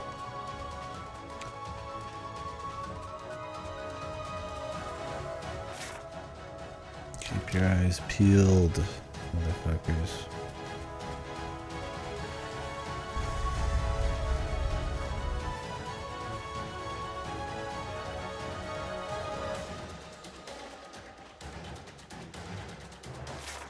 Possibly vital loot hiding around here. I'm sure.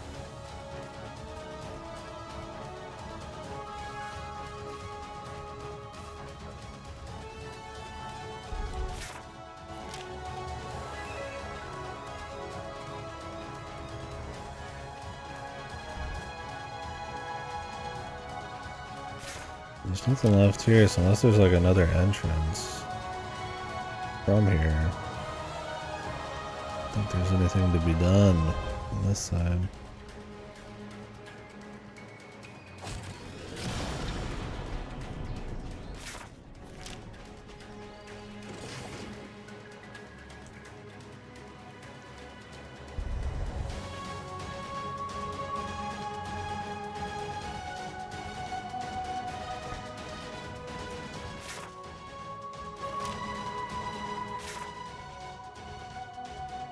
What the hell?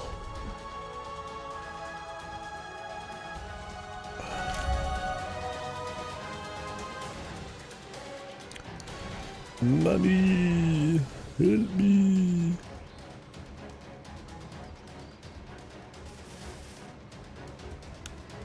Like it's gonna be hidden in plain ass sight. Another catastrophic game launch. It's not the Pandora one, right? Wasn't that one just really mediocre? What is it this time?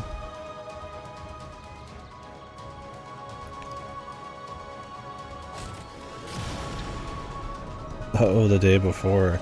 That was the one that was wishlisted by like 10 zillion people, but it had like name copyright issues, right?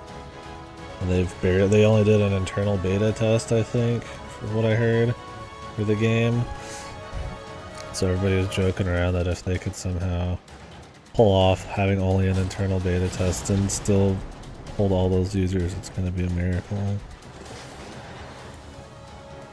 So what, is it a server problem? Is the game just fucking horrible?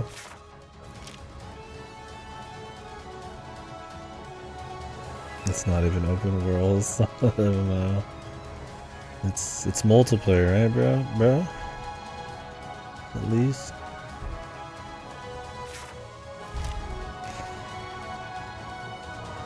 Did that game have like a Kickstarter backing? Oh, extraction shooter. But it is massive, it is multiplayer, and it is online, bro. Definitely not wrong.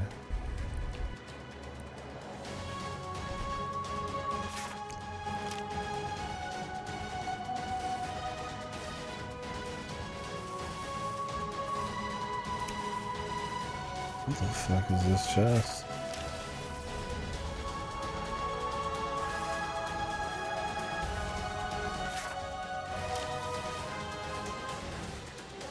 Like for real.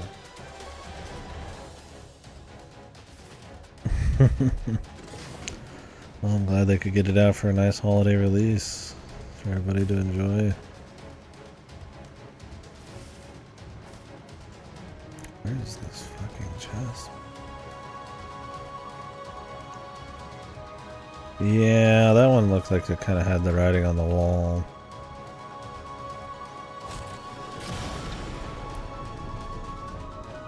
It's a shame though.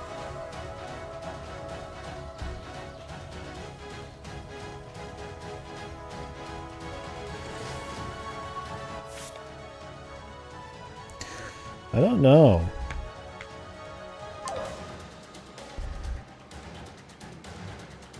If they were... Where do they do that? On the Steam page or something?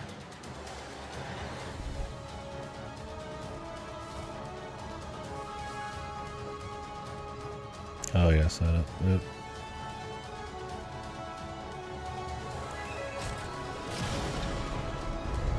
Yeah. It's over.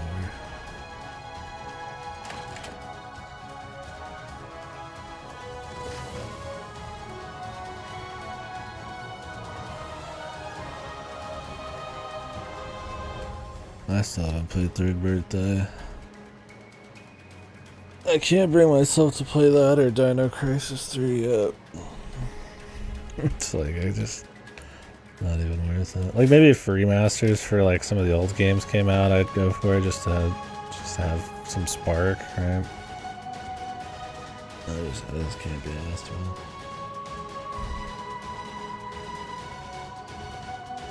I need to take a piss. I don't want to find this chest. I also don't want to spend the entire time before the fucking Game Awards looking for it.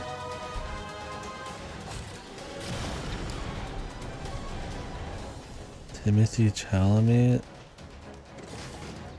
Why? Because he's got the Wonka movie coming out? And they got paid to put him up there. I hope there's a Wonka trailer for no reason. Has there ever been a Willy Wonka video? Yeah, I don't think so. Timothy Chalamet is the guy that plays the main character in Dune. He's in the new Willy Wonka. It's probably some nepotism, baby. He just kind of came out of nowhere, man.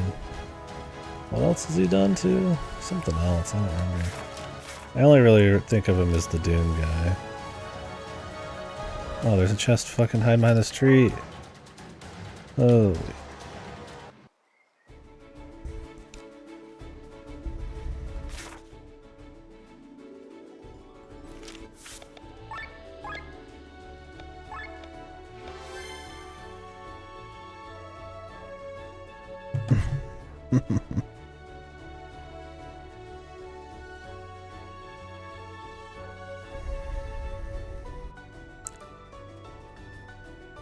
During line to enter to win one of 100 Steam Decks.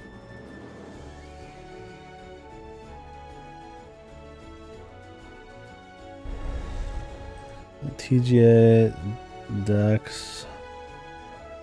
51 minutes till it's open. Okay. You have to do it during it? I guess I'll do it while we're watching the pre-show where they put 90% of the awards. I'll be right back. Take this.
Okay.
Yeah. Probably right.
Oh yeah? Well, that's good at least. E1 and 2 have really good music.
Seems like it would be something you'd find about the main story.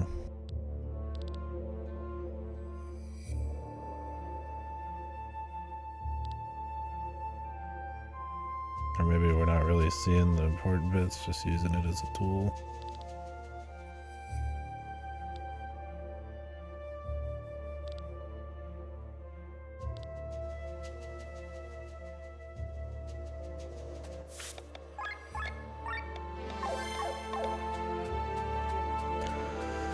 Wounded mind.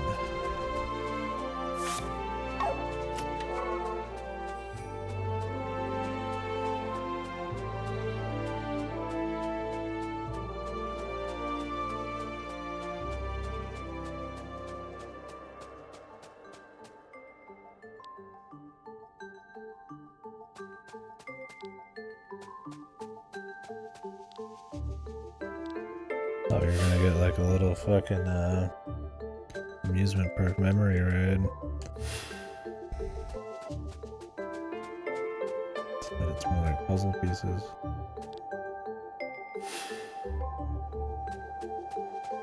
Could be cool.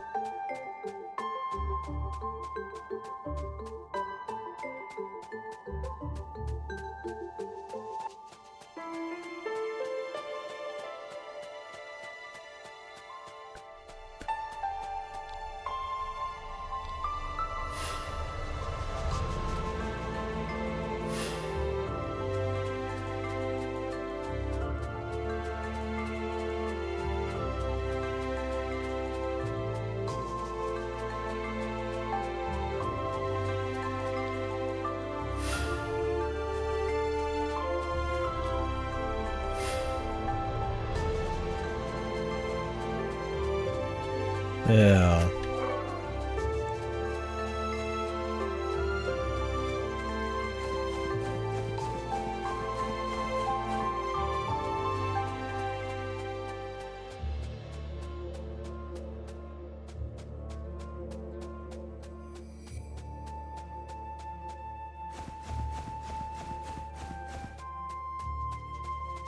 Say so for sure.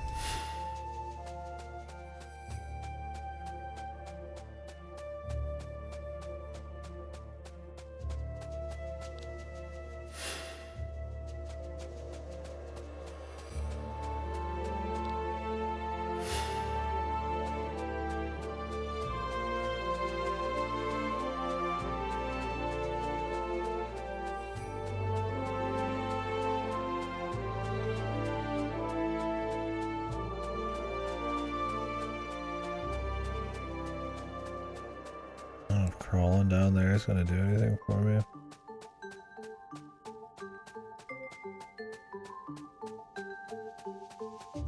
I think I saw anything down there.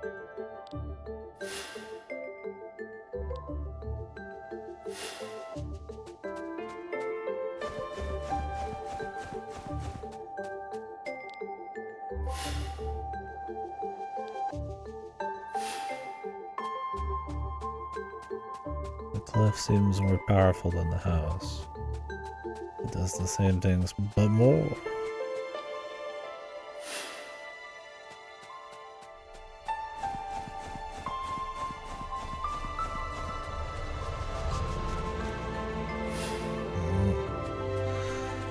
Why not get them both?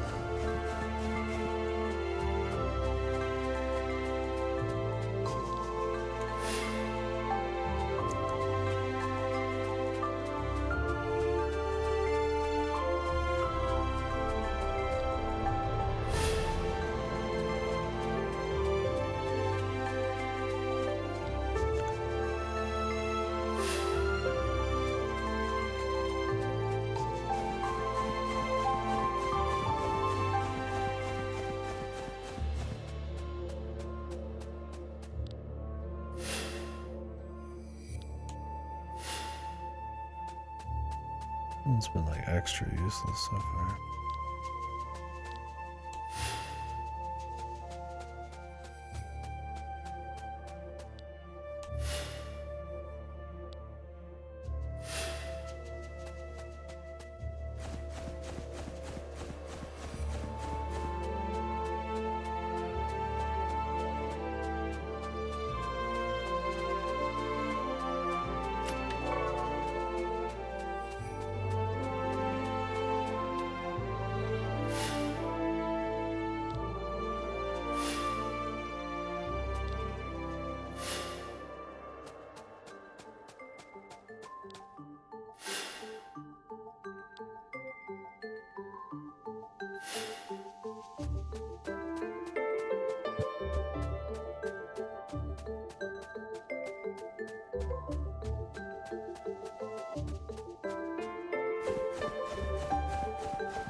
I don't miss this last chest.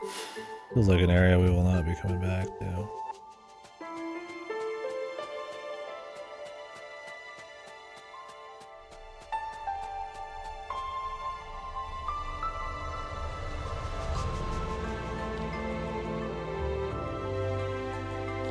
Missed it somewhere.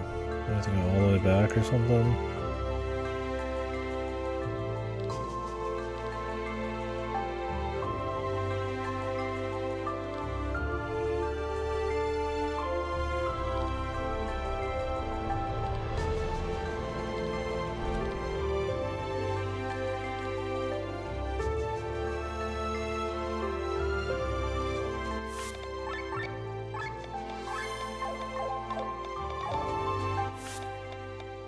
I think once they're 999, they like can't get any more points.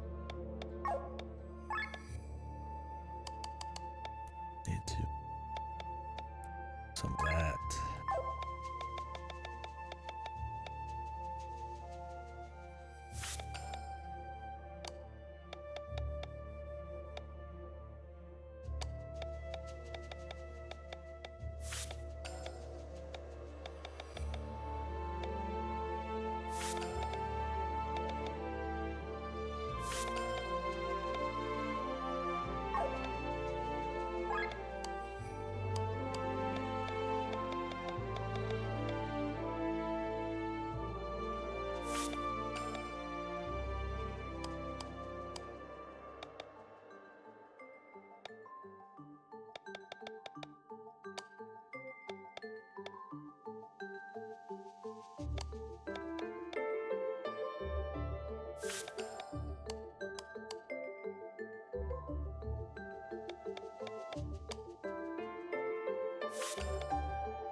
There's a map.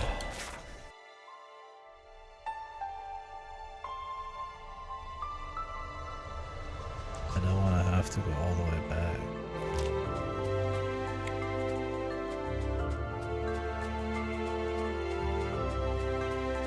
Because it is like not quick to do. I don't know if I missed anything. I mean, at least we don't have to put back down that other piece, I guess.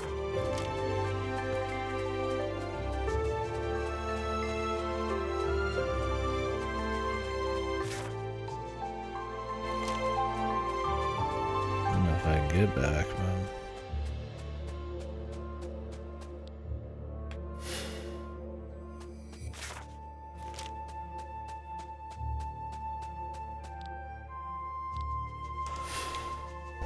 Watch the chest pop up afterwards. And I'll just reload if that's the case.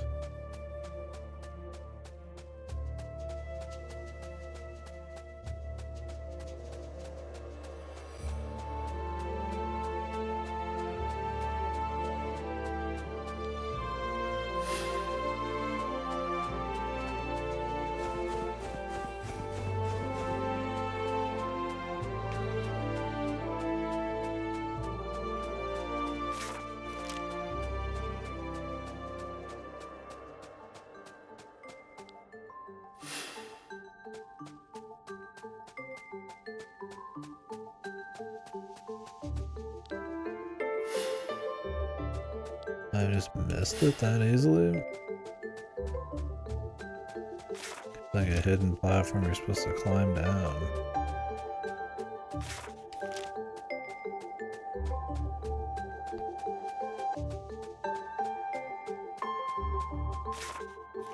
Not seeing it on the map.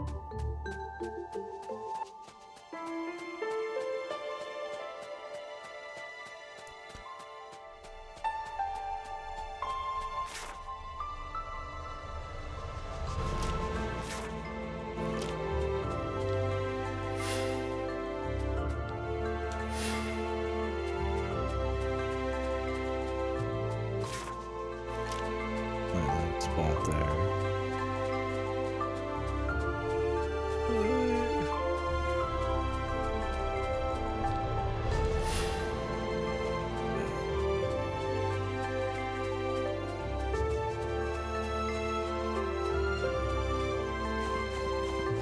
Yeah.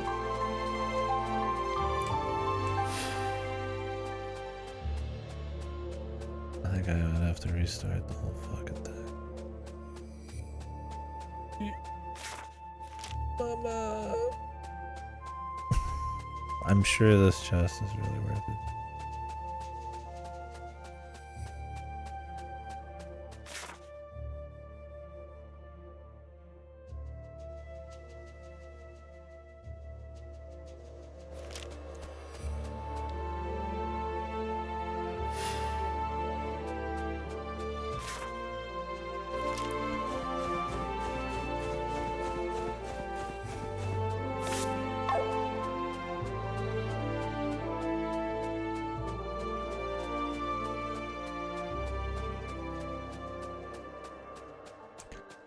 Cool enough level.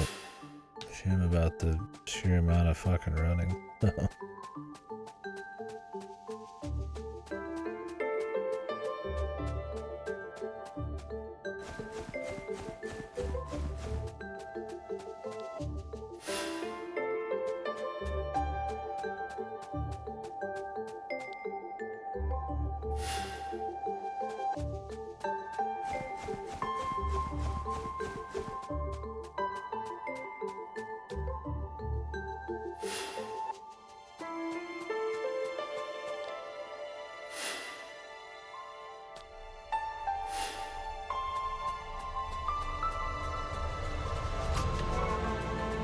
Refine wool. That's it. You be the judge.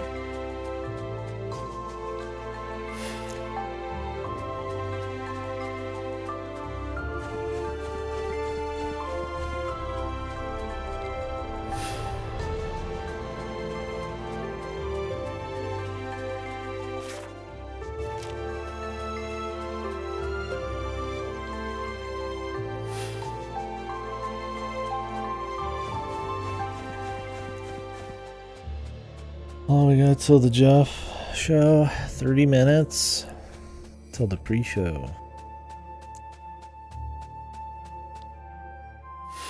I'll probably...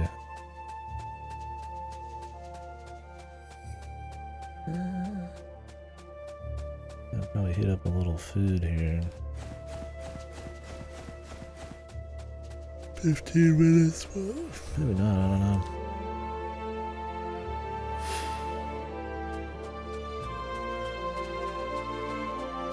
I don't know if I'm hungry.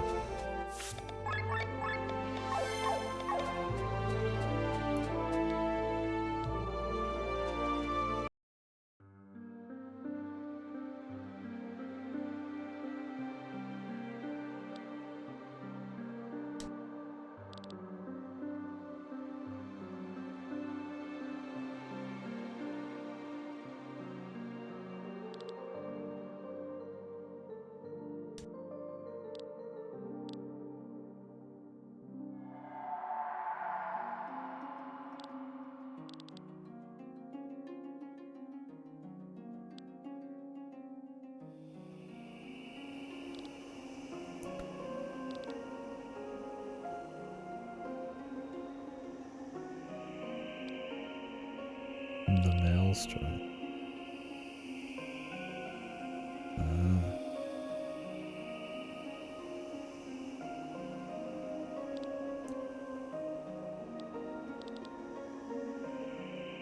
So who's talking to him from beyond the grave?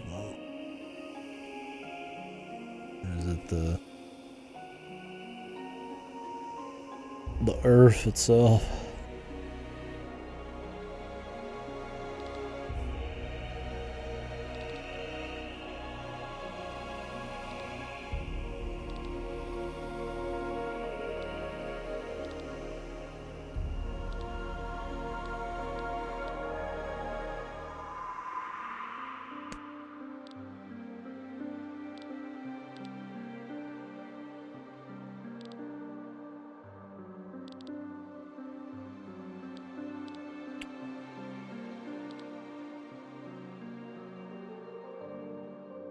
Interesting.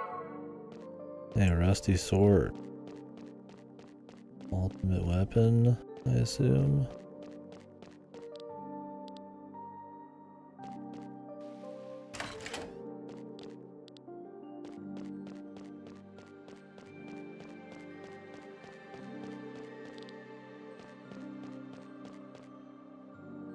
I have a rusty anchor.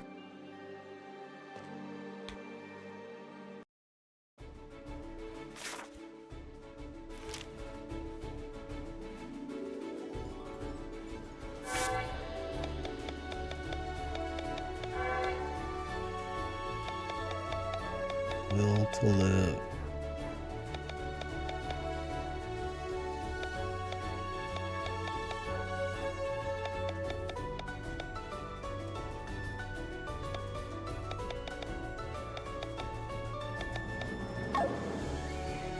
Maybe I'll try to find those mountain BBs.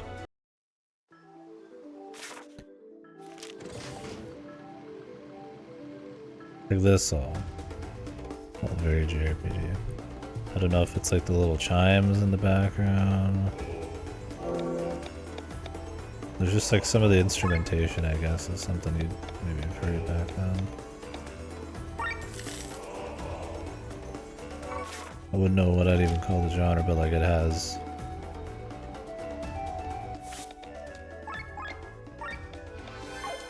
JRPG energy.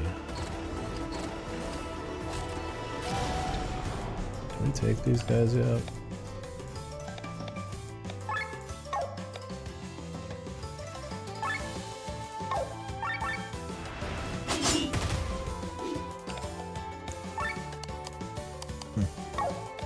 Probably not on foot, man. Still.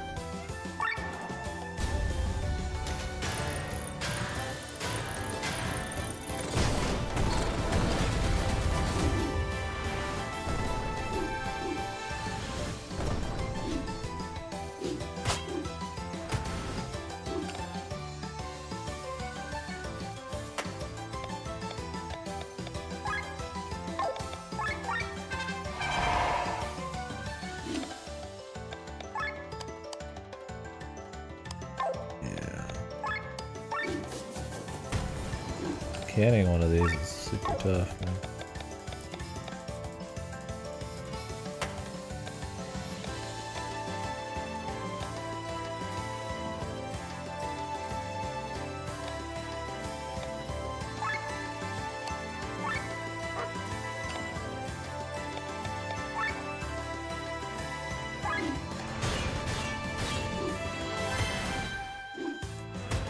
Getting closer. Right there.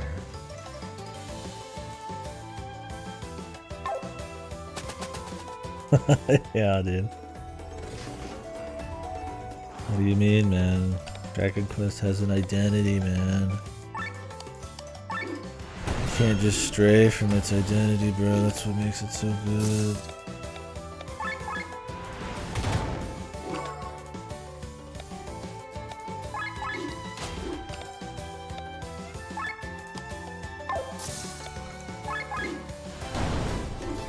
I'm really looking forward to the next Dragon Quest soundtrack. What do you guys think? You think they're gonna play it safe on DQ12's OST? Now that the guy who was doing it before is like dead, do you think they're gonna just play it cool? Or do you think they're actually gonna like try to mix it up a bit? I feel like they're gonna play it safe. Maybe push a little bit of the edges, but all within the same.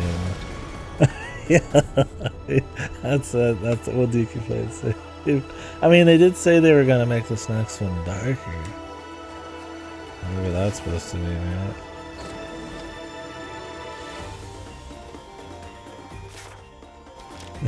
Yeah, it's true. It's all true. I like it so far. I think it's got some quirks. Like I said, I think the dialogue's a little stiff.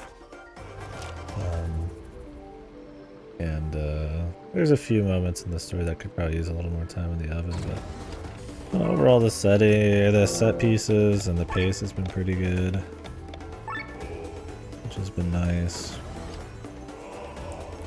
And the game actually is opened up for you to explore in like a fun way instead of just being kind of lame.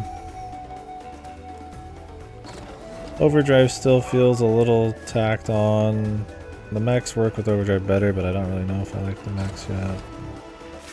I'd say I like it. Like I said, I don't think it's knocking it around with the best of them, but I think it's pretty good for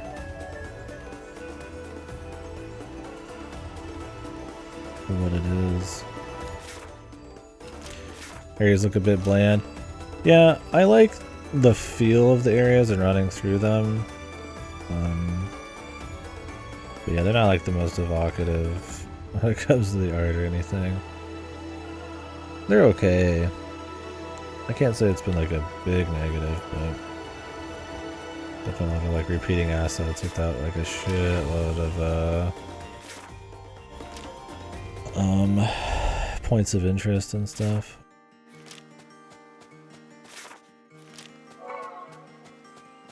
But I don't know, I like the side stuff. Combat's fine. The leveling's kind of cool. Really, I can't go that way. There's a lot they don't let you go do, but even now that we have more freedom. But yeah, I don't know, I like it so far. It feels more like just like what a decent like PS1, PS2 era JRPG would probably feel like. It's got some more quality of life than those, which is kind of nice.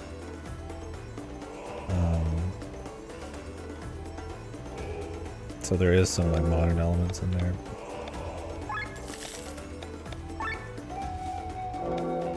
Yeah, I was thinking about going and like eating up some food. I mean, I got 23 minutes to the pre-show, then the main show's like an hour or whatever.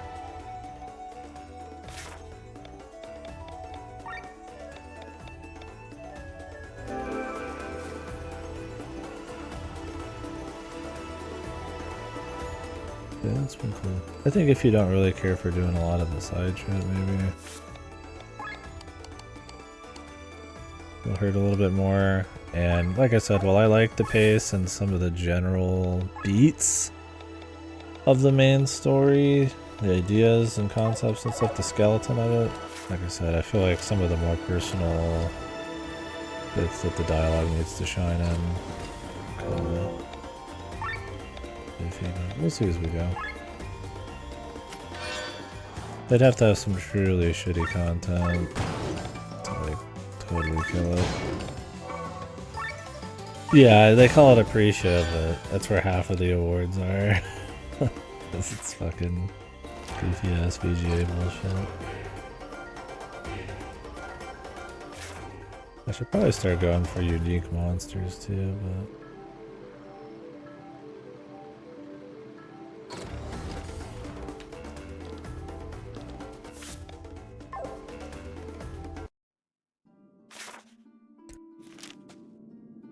we'll run through that in a minute.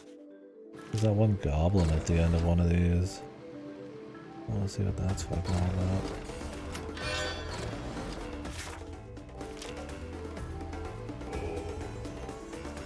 Yeah, we'll paste enough story with decent enough combat and a fun side content game. Where I'm at right now. More rare drops.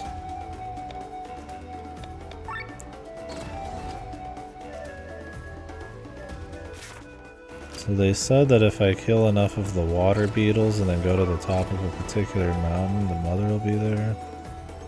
We'll start figuring out unique monsters later. Those seem super obscure.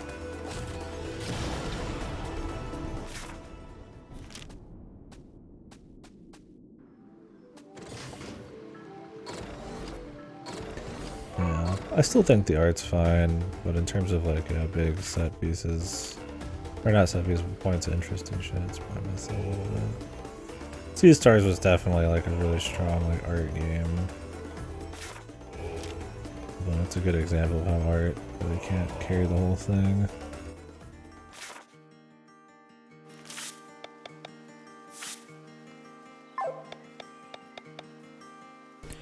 Need to destroy more mountain BBs. The fuck are mountain BBs again?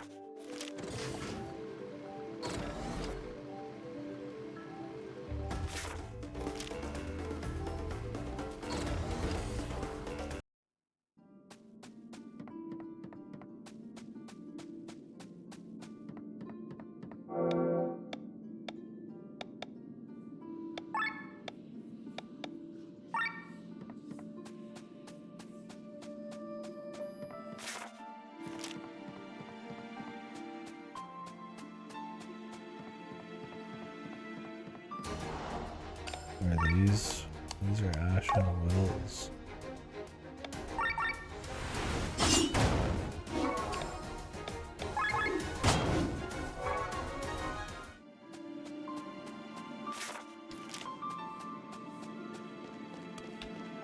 Oh, can we not go this way? How the fuck did we end up back over there to talk to that fucking weird goblin guy? Have to find the exit. But I don't even know if we can without like a key.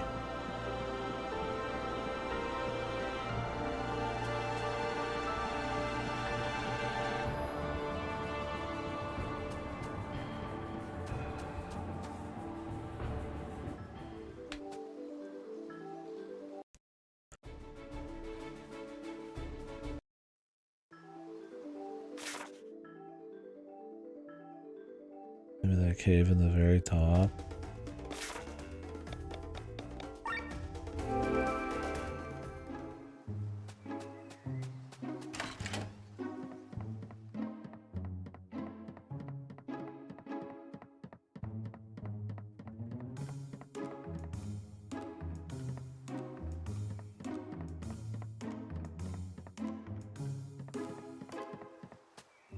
Time is it? 6:12? Probably in 8 minutes I'll start swapping over the stream.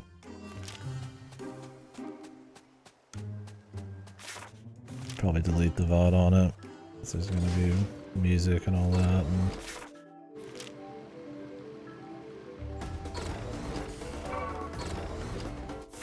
And what are these mountain BBs though?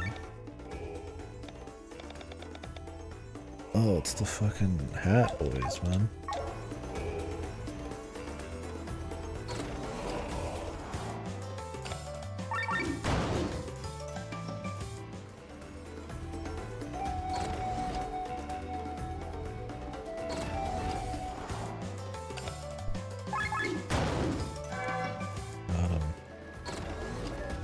would have had that one done a long time ago, but they like locked me into a certain area.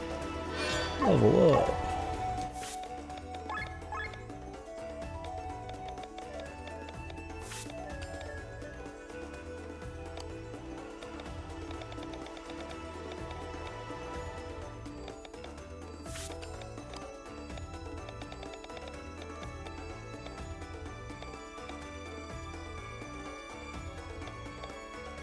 This restores TP to everyone, that's pretty good. Didn't realize that.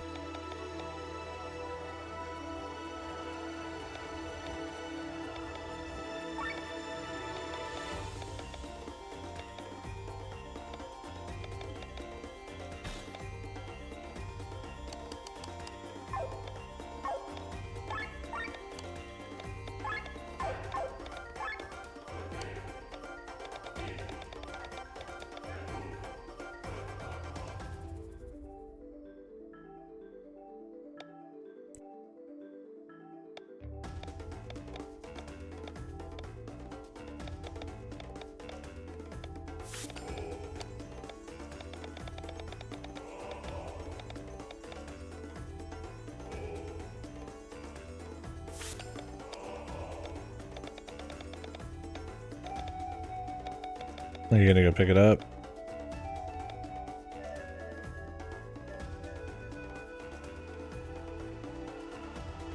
Alright, buddy. We'll let you know.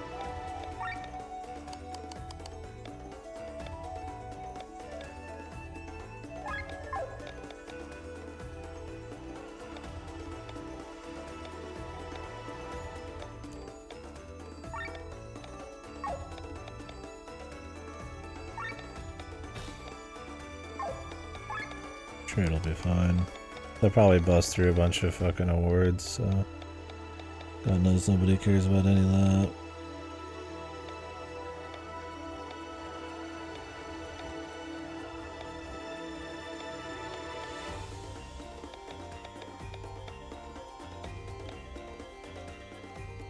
Yeah, I couldn't do it. It'd have to be an extremely special occasion.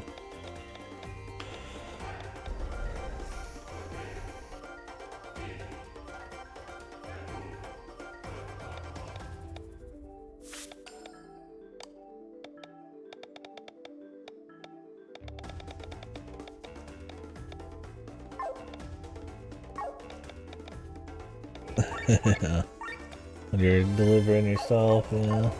Or at least delivering food, why not your own?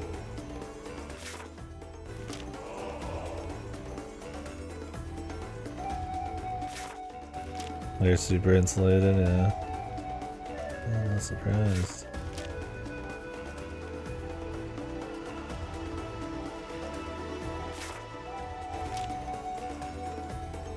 That is the deal.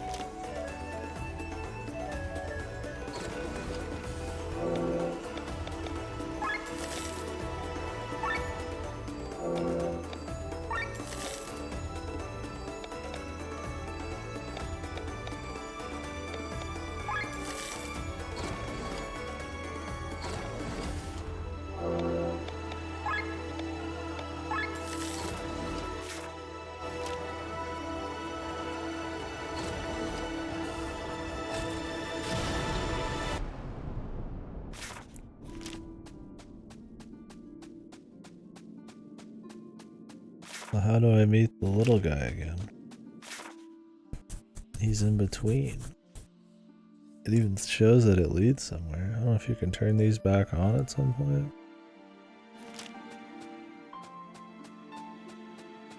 There's like another entrance, I guess, from the mines.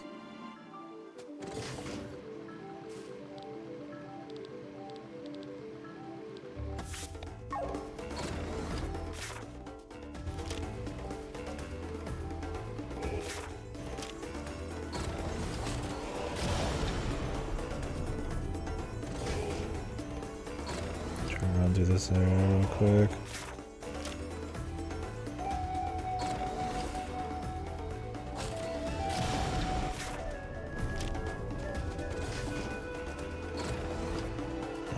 Just can't go to the left. That simplifies that.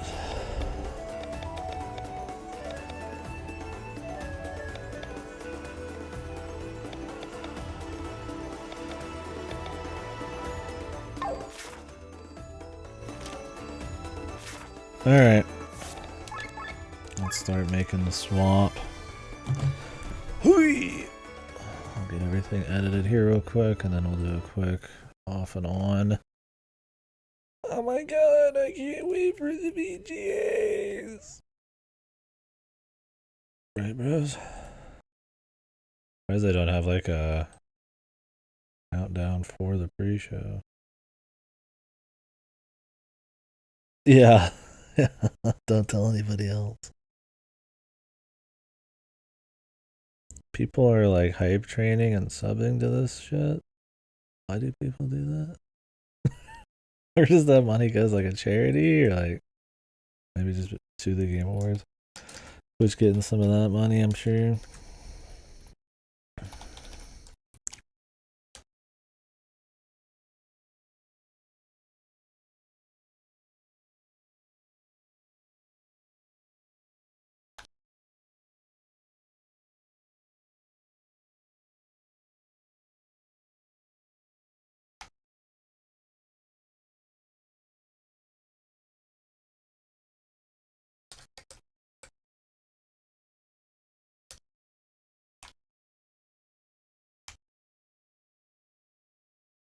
All right, be right